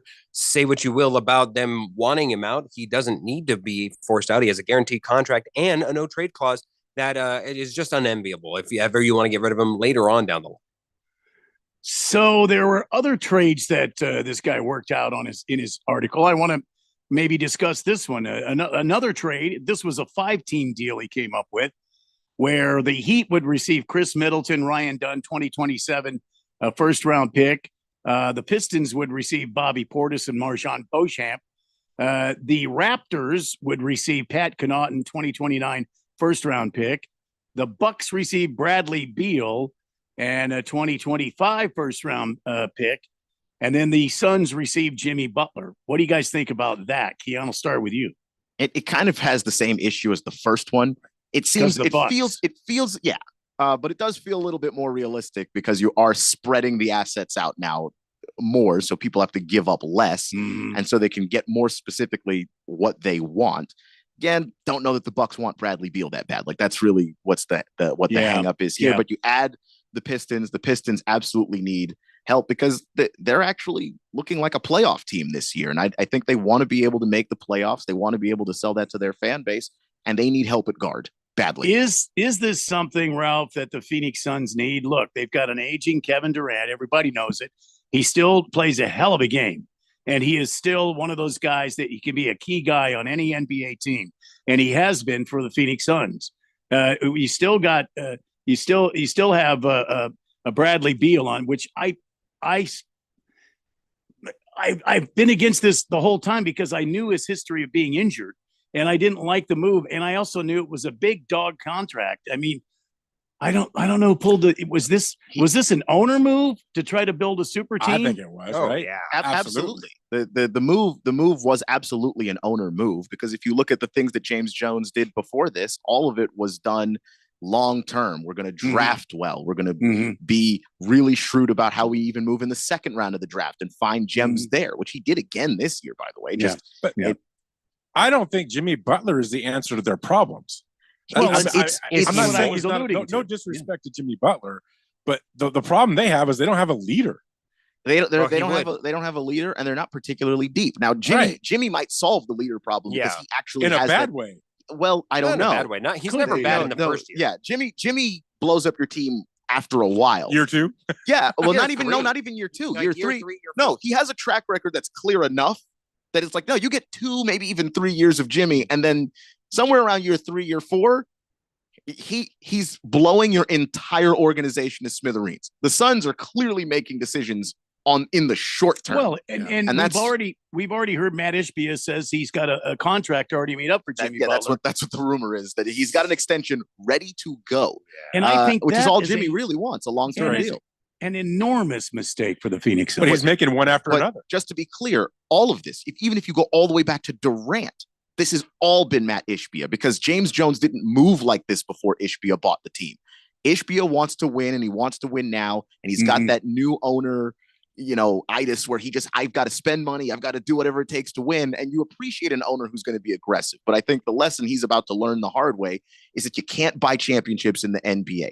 And you try to buy Kevin Durant, and then you go out and you try to get Bradley Beal, and you made a trade that, quite frankly, nobody else in the National Basketball Association would have made for Bradley Beal. And Bradley Beal's my guy. Okay, like, he's a Wizard. I'm a big Wizards fan, but the fact of the matter is that deal was a lot of money, and the no trade clause that Phil mentioned before is like the killer. You can't move him anywhere, so you can't even say we'll move Bradley Beal for assets, because if Bradley Beal doesn't want to go, he doesn't go. The Phoenix Suns have become the New Orleans Saints of this past year, where they keep pushing their chips all into the middle of the table. No, Phil, the Saints are an NFL team.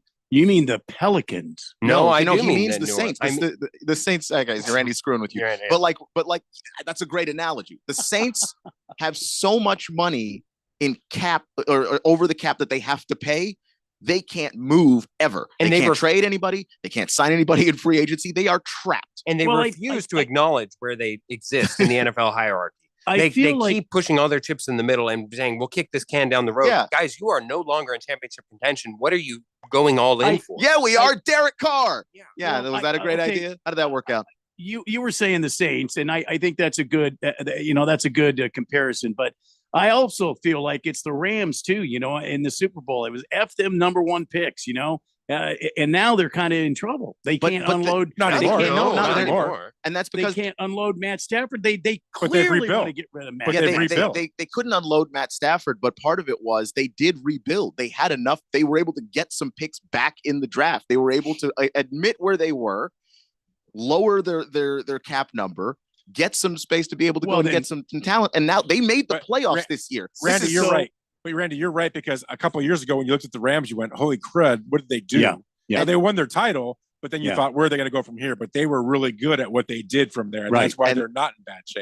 But even if they were in bad shape, they got the championship. Yeah, the thing that's making this crazy about the Saints and the Suns, who are the actual topic of our conversation, is there's not even a championship in sight for this thing. No, well, that's the problem.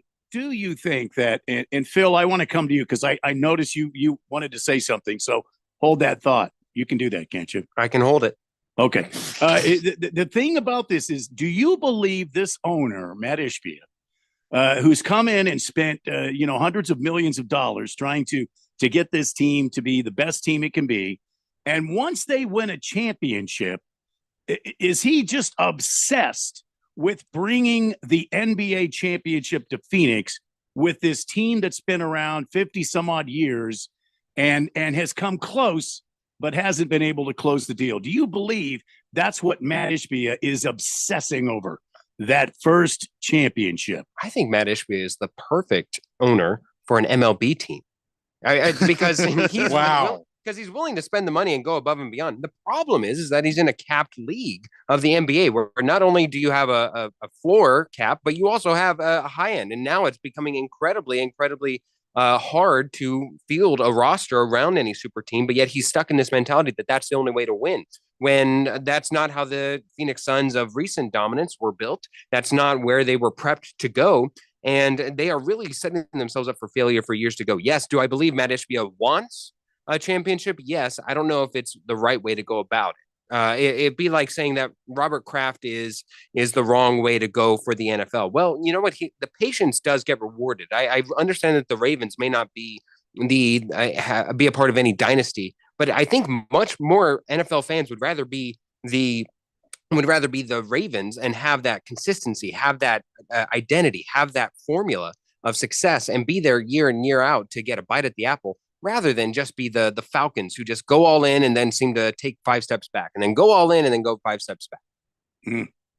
Well, one last question on this, and we've got some text rolling in, and I want to talk to the Fourth Dimension and hear what they have to say. But one last question that I have on this is now I forgot it. So were you not able to hold it? No, I can't. I'm 62 now, Phil, and so things hit my head, and then you got to let it go away. I'll say one thing: with all that they're doing and all the money they're spending, and they're doing it wrong, I think the Lakers are in a better position and closer than they are, mm-hmm. and they're not making the moves that the Suns are making. I thought about it. You go ahead. I'm sorry, Ralph. Go ahead. No, this is my point. I think there's a way to do this, right? And they're not doing it the right way. The Lakers today are closer than the Suns to a title. The Lakers aren't doing it right either, but the Lakers have not done this so badly. They are over the second apron. The first apron is tough, but you can still make some moves. There's still some stuff you can do. You're over the second apron, as we've seen. The NBA has designed this to make you stuck. They want to de-incentivize this. And what all Matt Ishbia has done is said, now I can figure it out. I can make it work. And it's not working. And every move he makes is more desperate than the last move. At some point, you're going to end up with a roster of guys you can't trade at all. And then you're just going to have to ride it out with whatever average team you have. Yep. Where would be a good landing point, since the Bucks have kind of backed out of this conversation? Where would be the best landing point for Bradley Beal? I still like having the Pistons involved. I still think the Pistons. So do you think Beal would be willing to go to the Pistons, though? Because, well, first off, one, he's not happy on the bench. Two, this is not the Pistons from last year. I don't think that you could have gotten Bradley Beal to go to that Pistons team. That Pistons team was awful. This team with a healthy Cade Cunningham is essentially, a shooting guard away from being a 7 seed, maybe even a 6 seed in the Eastern Conference. And it's the East. You can compete over there if you've got, the right parts. Bradley Beal's been to the playoffs before. He's won, a couple of first rounds in the playoffs at least. So that's more experience than those Pistons have. It would make so much sense to still involve the Pistons, if you ask me. Aiden's Army on the text line, 888-368-1580, says Beal's most likely landing spot for now is Chicago. The Bucks have interest in Zach LaVine, not Bradley Beal. That's a good one. So if you can involve the Bucks in it, because if you can get the Bucks, LaVine, then you'd have something more, because the Bucks don't want the contract, right? The Bulls, who are a little bit further back in their timeline of competing, might be more willing to take that contract. The question is now, if they're further back in their timeline of rebuilding, can you still get Beal to waive the no trade clause? Ringless Joe on the text line, making sense. He's part of our conversation. Wait a minute, ladies and gentlemen. Hold on to everything. Is Ringless Joe involved in this radio show? He says, the one right now.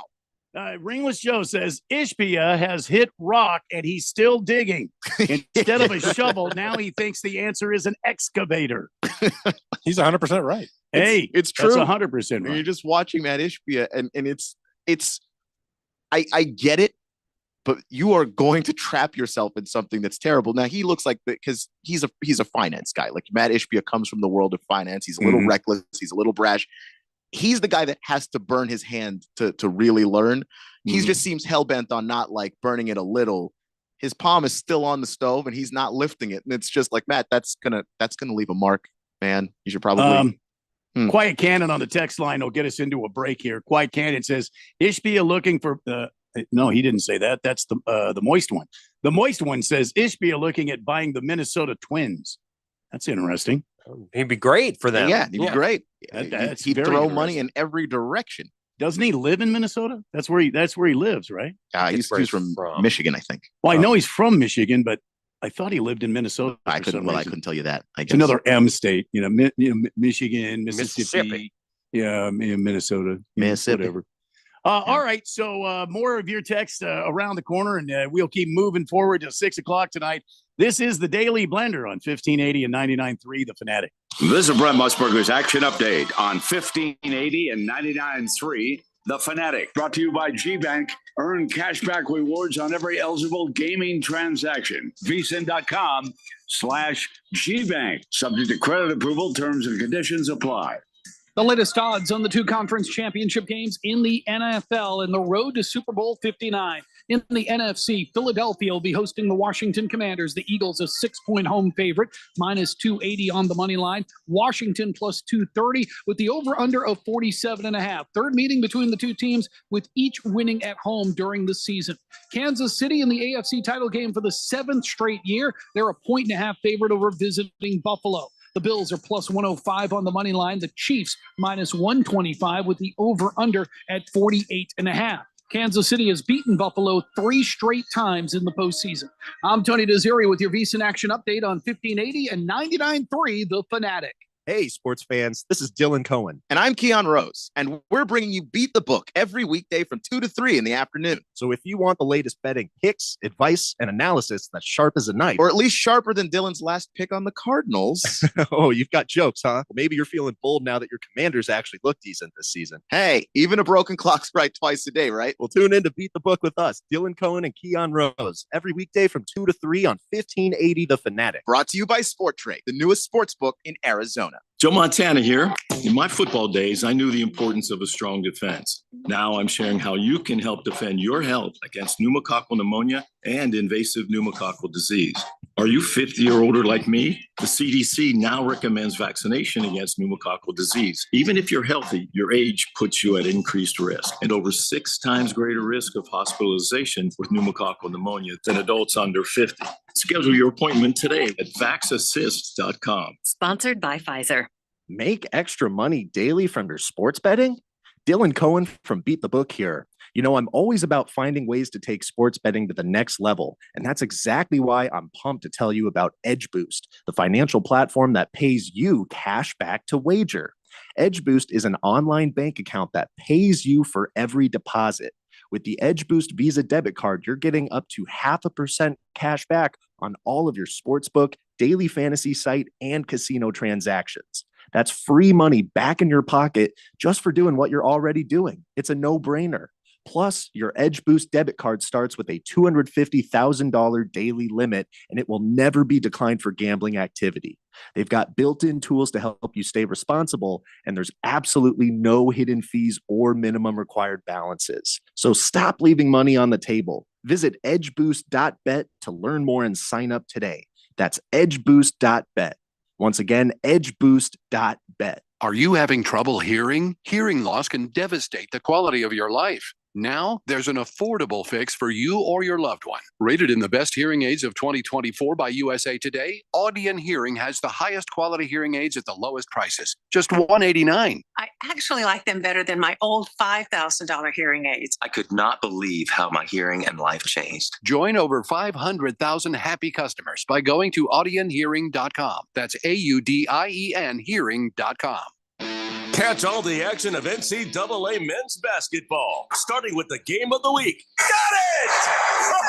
Oh, wow! Then conference and regional tournaments, NCAA tourney, March Madness, and the championship game live. Fires from 3. Oh, he hit it! Don't miss a moment on 1580 and 99.3 The Fanatic, and always on at 1580thefanatic.com. Your home for March Madness.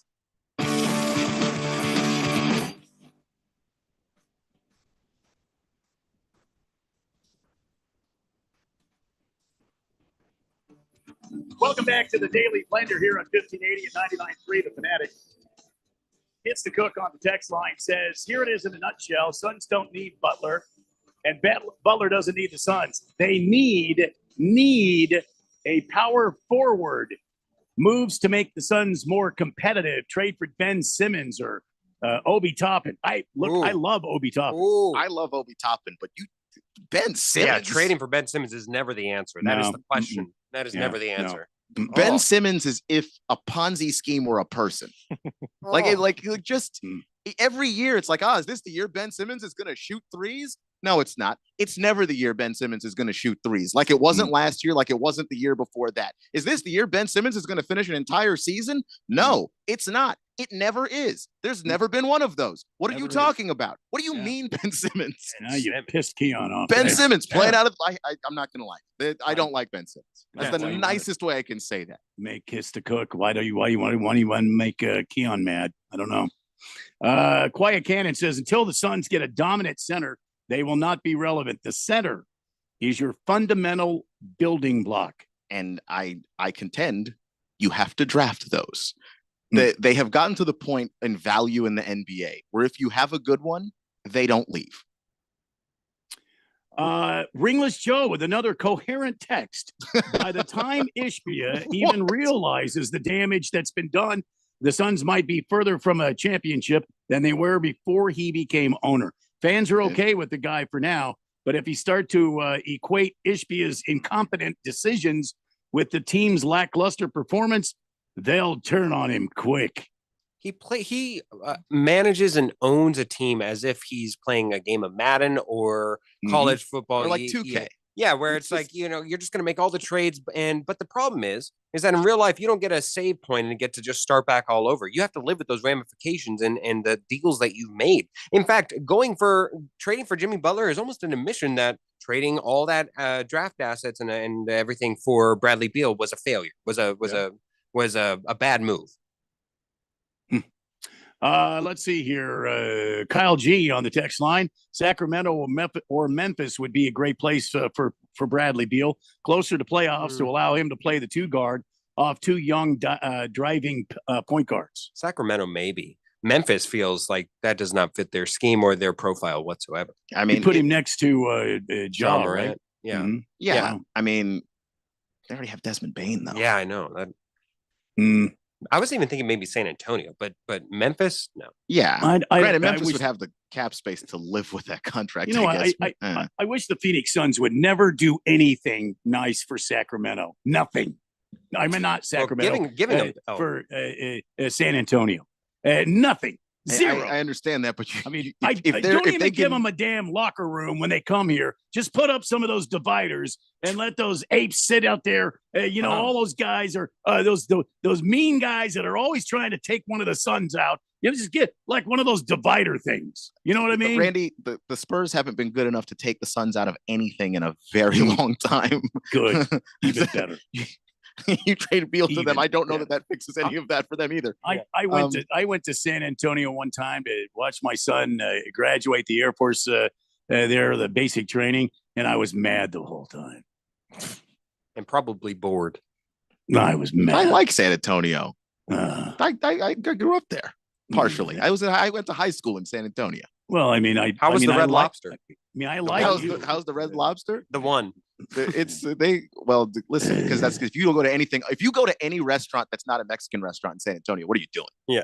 There's a 1.5 billion Mexican restaurants, and they're all great. So also, the margaritas in San Antonio, all great. My son goes, he graduates basic training, and he gets a day off, so we took him off base, and he had to wear his blues and stuff, and then we went back to the hotel room because he was indecisive on where he wanted to eat. So he went back and he laid out his uniform and everything. I said, "So where do you want to go?" And he says, "Hey, Chili's." I'm like, "Bro, we're in San Antonio. Like the world's greatest Mexican food is here." And he's all like, "Chili's." So we went to Chili's. How about a little Tex-Mex? Right? Yeah, get a little Chewy's. I feel God in this Chili's. I mean, not Chili's, Chewy's. That's where you're supposed to go. Chili's, got some nice burgers. The Lord's Kitchen. That was a great restaurant. I don't know if they still have that, but that place was great. The hell were we talking about? 888-368-1580. Ralph. Yeah. Ralph. The drunk commissioner is at it again. Which one? Well, the one that's the commissioner of baseball. Oh, remember when he added the bigger bases? Because I remember that stupid move. Yeah. Yeah. And remember when he has a ghost runner in extra innings on second base? We don't know how he gets there. We don't know how to reconcile the damn scorebooks. We don't know how. And he puts a guy on second base. Stupid move, yeah. Ghost runner on second. Mm-hmm. It's not the way you play ghost runner too. I just want to remind you, you don't play ghost runner. You have to hit the ball and get on first, and then you have to go up to bat again when there's only two of you playing baseball or wiffle ball. And that's when ghost runner on first, and then you hit the ball again. Okay, ghost runner on first and third now. Yeah. That's the way you play the ghost runner. We're not playing over the line here. I get it. No. Well, he's done it again. Uh-oh. One is about tightening up the shift rule. We all know what the shift rule is if we follow baseball. It's when you have three or more infielders on one side of the second base or the other to try to stifle guys that are pull hitters. So if you got a left-handed batter and he's a pull hitter, you put three or four guys on the right side of the infield. So you have all these players in the right field or on the right side to, if he hits a ground ball, somebody's going to catch it and he's out. Which they changed last year. Right. They changed it. You could no longer do that. But if a player is deemed to have violated the shift rule, it would be a second baseman or shortstop crossing over the bag there, like I just explained to you. The penalty it would be this. A team violating the shift rule will see the batter granted first base for free. And any base runners will move up one base. The fielder would be charged with an error while the batter doesn't get at bat. It's not recorded as an at bat. What do you think about that? So he's given a free first base, and then it's basically like a balk. Anyone else gets to move up. So if the second baseman or the shortstop is playing over the bag, I don't think there's a need for it. I don't know why you would do that. Yeah, what issue does that address? We just went through the whole season and that wasn't an issue. So why would you? Yeah. Well, we know that he drinks heavily. We have audio recordings of him where he drinks heavily. So we know. I mean, that he doesn't know what the hell he's doing. It's not as bad as the. See, I mean, there he is. There's Mr. Drunky Drunk right there. It's not as bad as his golden bat idea, but it's still stupid. Oh no, the golden bat idea is possibly the dumbest thing I've ever heard a commissioner say out loud with their mouth. Agreed. It's dumb. Now, Absolutely. That's so the batter doesn't get a plate appearance. Again, how do you reconcile a guy on first base? How did he get there? Is it a walk? Is it a balk? What is he going to do? Yeah, you have to give him a plate appearance. I mean, how does this happen? I mean, that makes no sense. And you're going to charge the infielder with an error for what reason? I don't understand this. Which that's bad. Again, this is another stupid idea. But now this is not happening, though, right? It is a new rule for the. Oh, it's an actual rule. Season. It is an actual rule. Oh, man, that's just ridiculous. I hate this man. So we're going to start seeing playback of a line that's coming from second base out to the outfield and see if they have a toenail over that line, and then they're going to. It's exactly like a penalty.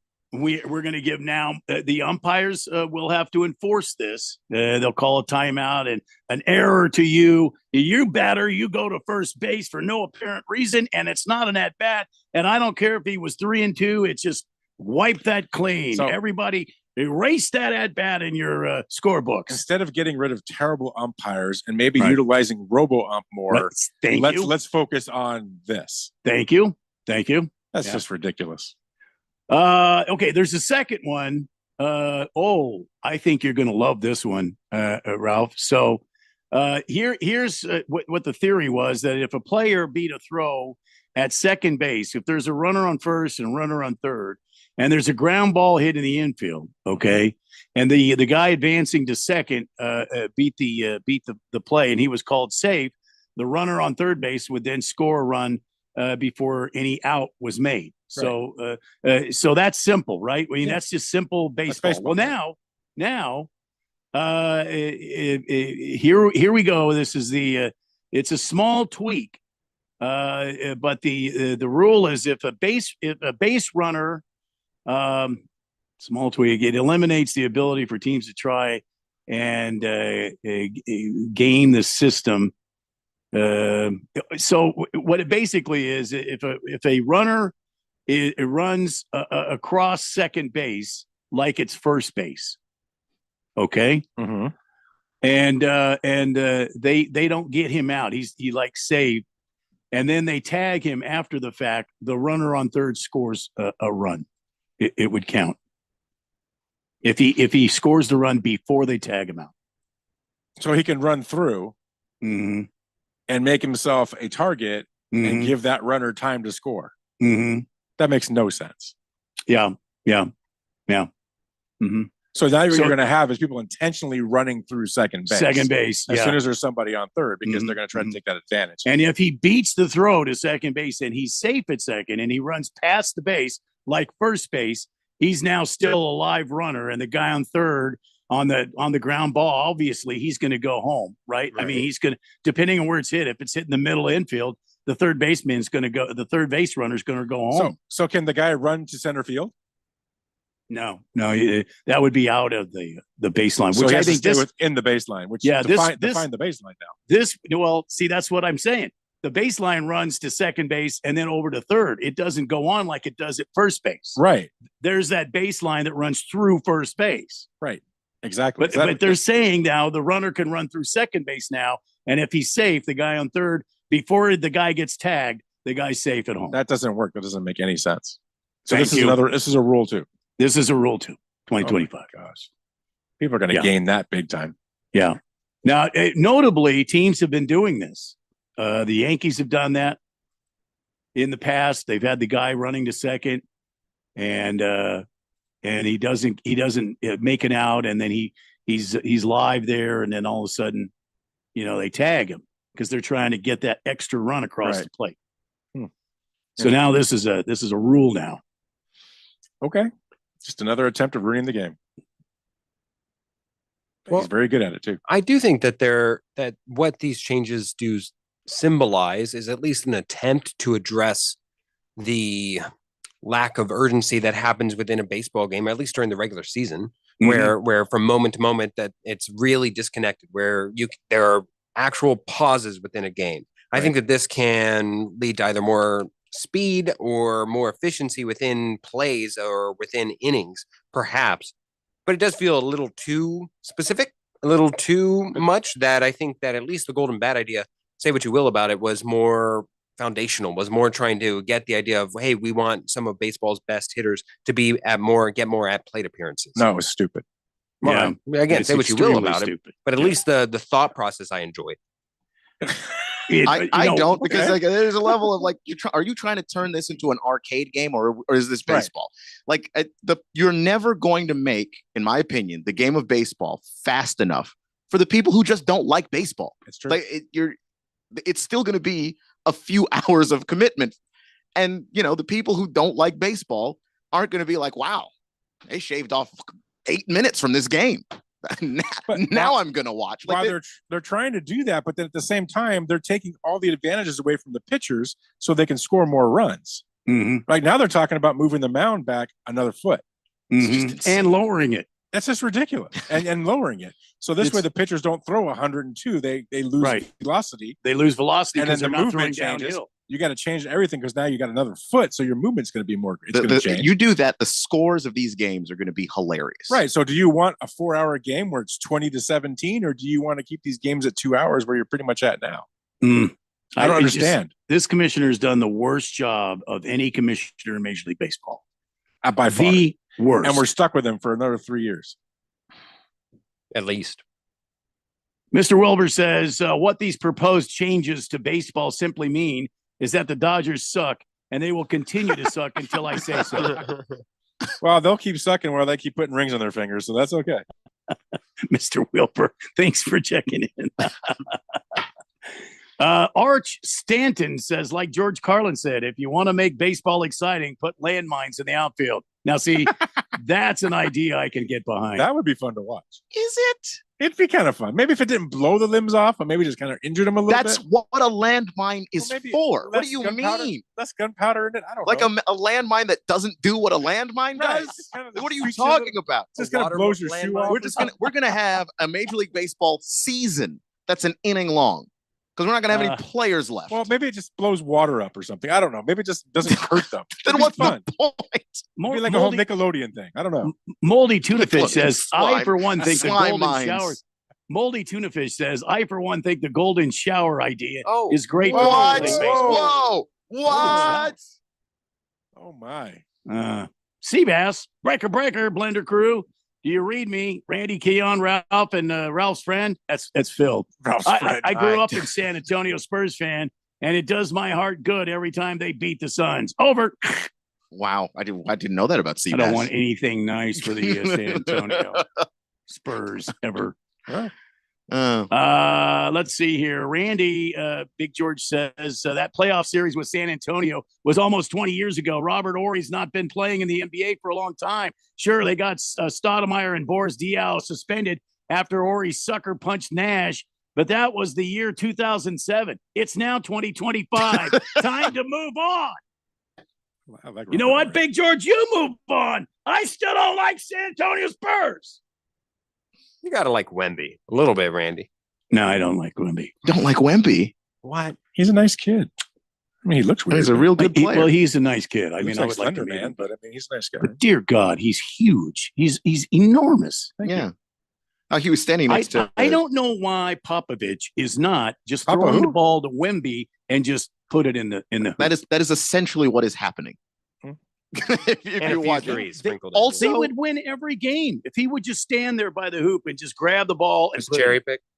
Yeah. No, because guys have tried to do that before. You do have to have some skill. I don't care how tall you are, because Taco Fall would have worked out if that's all you could do. He can't do more than that. Wemby can.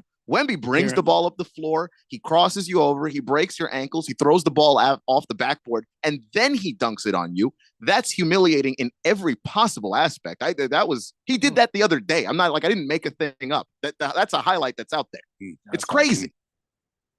And yet he didn't make the starting lineup of the All-Star game. Look, it's a popularity contest, man. What do you want? Oh, well, I have some. I'm going to take issue with that, too. Mr. Wilbur's got the last text before we go to break. Randy doesn't like Wemby, doesn't like French fries, doesn't like French toast. He's made that perfectly clear. I have not. I was going to say, what's wrong with French toast, Randy? I love They're French toast. just like Wemby is. No, it's just toast. Yeah, it's just I don't toast. know why they call it French toast, and I don't care. Yeah, It's got egg French on it. fries aren't even from France. I like French fries. I like French They're from fries. Belgium. Yeah. I like tater tots and French. I don't know Croissants? what you said, Mr. Wilbur. Why are you so vicious today? Delightful croissant. Got to take it. Oh, I like croissant. Oh, Crepes. croissant. Nice crepe. You crêpe, put a little crème, meat on there, yeah. some cheese, maybe. Some meat on a croissant? Fromage. No, crepe. Yeah. Oh, great. Eggs du fromage. See, I know French. Yeah. All right. We got to take a break. When we come back, we've got more to talk about, including the NBA All-Star starters. We got On This Date in Big George's sports history. And we've got our picks to make. Our picks for this weekend. The big games are happening, championship series. It's all coming up next on the Daily Blender here on 1580 and 99.3 The Fanatic. Sports bettors, we've all been there. You have a live bet lined up, you check the odds one more time, place the bet only to see the bet delayed by the spinny wheel, line move, and your bet rejected. My name's Alex Kane, and I'm the founder and CEO of SportTrade, Arizona's newest sports betting app. At the core of the SportTrade offering is our probability-based odds. In other words, the Cardinals may be offered at 55% odds to win, a lot simpler than minus 125. Place your bet at 55% odds, and as your win probability changes, so does the value of your bet, giving you the ability to cash out with total control. And the best part, no spinning wheels. Live bets on SportTrade are instantly accepted. Download SportTrade on your iPhone today and use code 1580 to earn 10% cash back on every bet in your first week. Terms apply.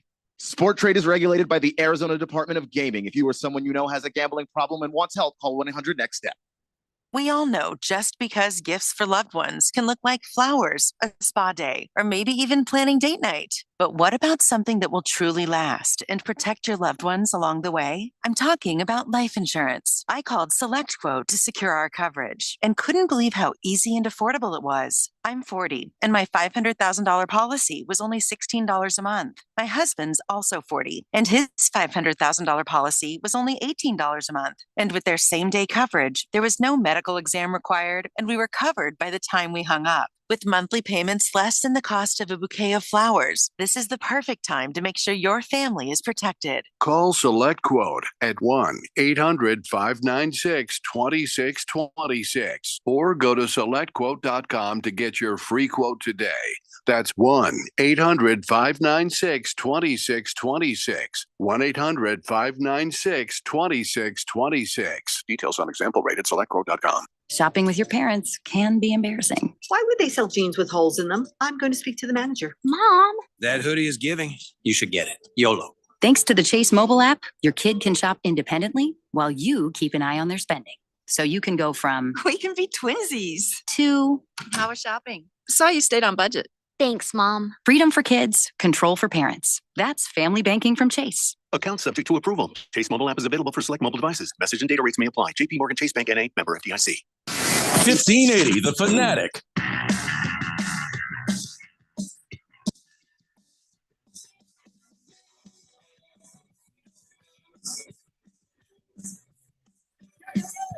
Got a lot happening this weekend here on the big radio station. The Daily Blender on 1580 and 99.3. The Fanatic on Saturday. You got GCU in action against Utah Tech.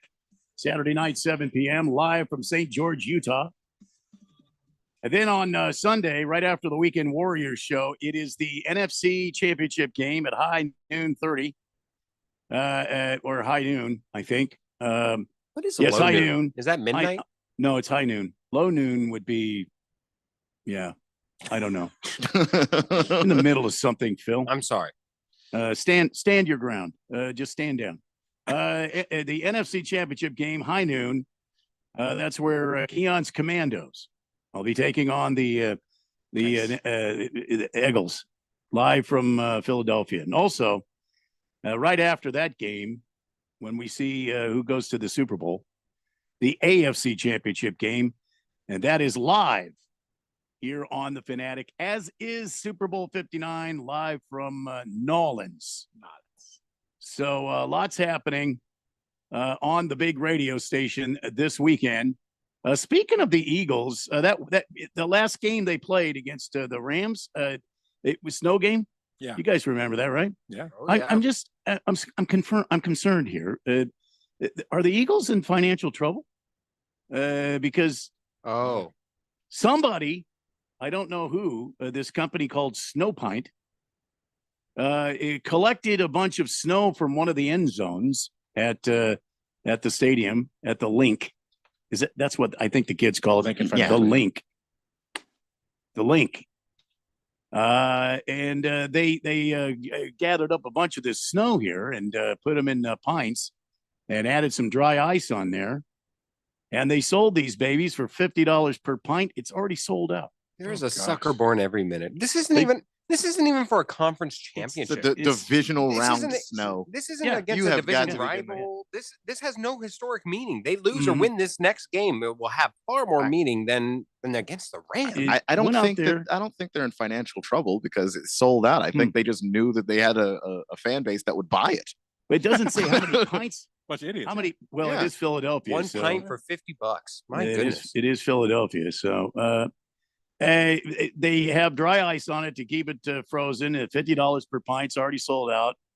And so I don't. What are they going to do if it doesn't snow during the championship? It doesn't look like it will. Yeah, it's not going. Are they going to like cut the grass and put the clippings in like a Ziploc and sell those babies? They might. You know, they know they've been to a Super Bowl recently, right? Is it even? they've Is it won even a Super Bowl artificial? recently. Is it real turf at the link? I believe so. Yeah, it's grass. But you typically can cut it and sell it. You can. Yeah, that's if you probably want what they're to. I got do, some right? Seahawk Field. I mean, Can't imagine why. But Especially if you cut it through like the painted areas and you get some of that paint in there. See that would go big right there. Yeah. Now that's worth at least $75. No, Wow, it's $100, Phil. Come on, think I'm big. sorry. Depends if it's the Eagle or if it's a number. Yeah, I'm worried for the Eagles there. I think they'll do all right. The All-Star game was announced. The starters for the NBA All-Star game. Now, I have a problem with this a little bit. Here's your starters. I'll just go ahead and name them. Jalen Brunson is the guard from the Knicks. Donovan Mitchell, guard. Karl Anthony Towns is forward center. Jason Tatum, forward center. And Giannis Antetokounmpo, forward center. And that's the East team. Those are the starters for the East squad. They're going to get killed. Listen to this starting lineup. Steph Curry, guard. SGA, guard. Kevin Durant, forward. LeBron James, forward. Nikola Jokic. By the way, did you see the Joker, what he did last night? I missed that. 66 feet. Oh, yeah. Inbounded the ball, and he just kind of nonchalantly threw it like a baseball pass. Swish. Man's averaging a triple-double. Yeah. And it's just so blah. Like that, it doesn't even make headlines anymore. See, now, if the Phoenix Suns go get him, you can't. I'm getting behind that. I'm getting behind that. This is that's why I said earlier when if they get a good tactical team of special ops guys, they can totally go get him. The Phoenix Suns could not make an offer, even if they were to give their entire roster to the Denver Nuggets. The Denver Nuggets would not take that offer for Nikola Jokic. It's just if you have a great center in this league, you keep them forever. They're hard to find. So one of the problems I have is yes, you're right, Ralph. This is a popularity contest, but there was officially one player that had 1.9 million votes, and he's not starting. I'm trying to find it now. Doggone it. He's not starting. He had 1.9 million votes. And I think Donovan Mitchell only had 1.6 million votes, and he's starting. And that kills me because the media also has a vote. It's the fans. The fan vote is worth 50% of the vote. Right. But the media can now direct Donovan Mitchell in there instead of Cleveland is the best team in the Eastern Conference. So. Yeah, well, I mean, to leave somebody out of the Cleveland roster when they are the best team in the Eastern Conference, record-wise, would feel remiss. Replace Jalen Brunson, or Jalen Brunson is absolutely worthy of being an All-Star starter. Honestly, the one who might fall out would be Jason Tatum. I mean, I think it was LaMelo probably. It probably was. Who's very popular, but like. Anthony Edwards, for example, is outscoring Curry, and Curry's in the starting lineup. That's a legacy vote. And that's also people knowing who Steph Curry is as opposed to Anthony Edwards. Who will be known like Steph is one day, but not yet. Here it is. LaMelo Ball didn't get on the All-Star team, but he didn't just win the Eastern Conference fan vote. He dominated it. The final release tally last week, he had accumulated over 1.9 million votes. Second place was Donovan Mitchell with 1.6. Look, LaMelo is a bigger brand. Donovan's a better basketball player. I was going to say, do you feel like that's a LiAngelo Ball song popularity #1 on iTunes chart fan vote? They're a brand. Yeah, his brother, LiAngelo, the one who stole the glasses from China, has a #1 song. No, LaMelo's just been a viral basketball sensation since he was in high school. He's playing at Chino Hills. I've seen his highlights from high school, and I wasn't even following it. It was just out there because every now and then you just see him breaking some guy's ankles or shooting a three from half court or whatever. Like he just is a Gen Z kind of player. So that's why I don't think that LaMelo. I mean, LaMelo's really good, by the way. I'm not disrespecting LaMelo, but like. Better basketball player right now than Donovan Mitchell. Well, both ends of the floor. I'm okay with him getting snubbed. Well, yeah, okay. I don't like his dad. I don't either. Dad's a tool. This is also true. Unrelated, but also true. All right, we got to hurry here. We're running out of time. It's time for On This Date in Big George's sports history. On this day back in 1930, Primo Carnera, nicknamed the Ambling Alp, made his American boxing debut by knocking out Big Boy Patterson in 1 minute, 10 seconds of the opening round. Carnera reigning as the world heavyweight champion from 1933 to 1934. On March 13th, Carnera married Giuseppina Kovacic, a post office clerk from Gorizia. They became Americans in 1953, and they opened a restaurant and a liquor store, both of which burned down in the fires. Liquor store. Too soon? Kovacic. Too soon. Kovacic. And not an H in sight for that spelling. Giuseppina. All right. So here it is. We've arrived here. It's time for our picks. I'm going to start with Keon. like 5 minutes of show left. Hey, 5 minutes is all we need, gentlemen. 2 games. 1 minute. Here we go. NFC Championship game. Make your pick, Keon. Oh, look, I could give you a bunch of numbers. I could give you a bunch of stats. I'm making this pick with my heart right now. I'm picking the Washington Commanders. This is look. I'm picking with my heart right now. I've been doing it for this entire playoff run. I just threw numbers out there so I could not give myself away. But this is just what it is. Like if this team wins this game on Sunday, I will cry. That is going to happen. Just so you know, 30 years of misery is going to come out of my eye sockets. That's just what's going to happen to me. You and Tim Legler of ESPN. All right, Phil, what's your pick? NFC Championship game. Eagles, and unfortunately, I don't think it's going to be that close. But hey, great run by the Washington Commanders. I was on them from the beginning of this season, and it just outperformed all expectations. Way to go, Ralph. I want the Commanders, but I have to take the Eagles. But I really hope the Commanders win. But I'm taking all right. What kind of score are you looking at, Ralph? I think it'll be high scoring. I think it'll be similar to the last time. I think it's going to be in the 30s. All right. AFC Championship game. We'll start with you, Phil.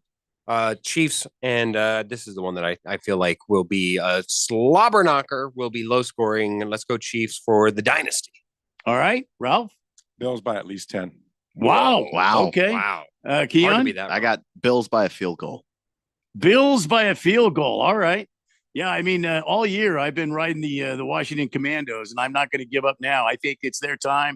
I think this has been a magical ride. I think it'll be a close game. And I think the Commandos are fired up, and they've got a rookie.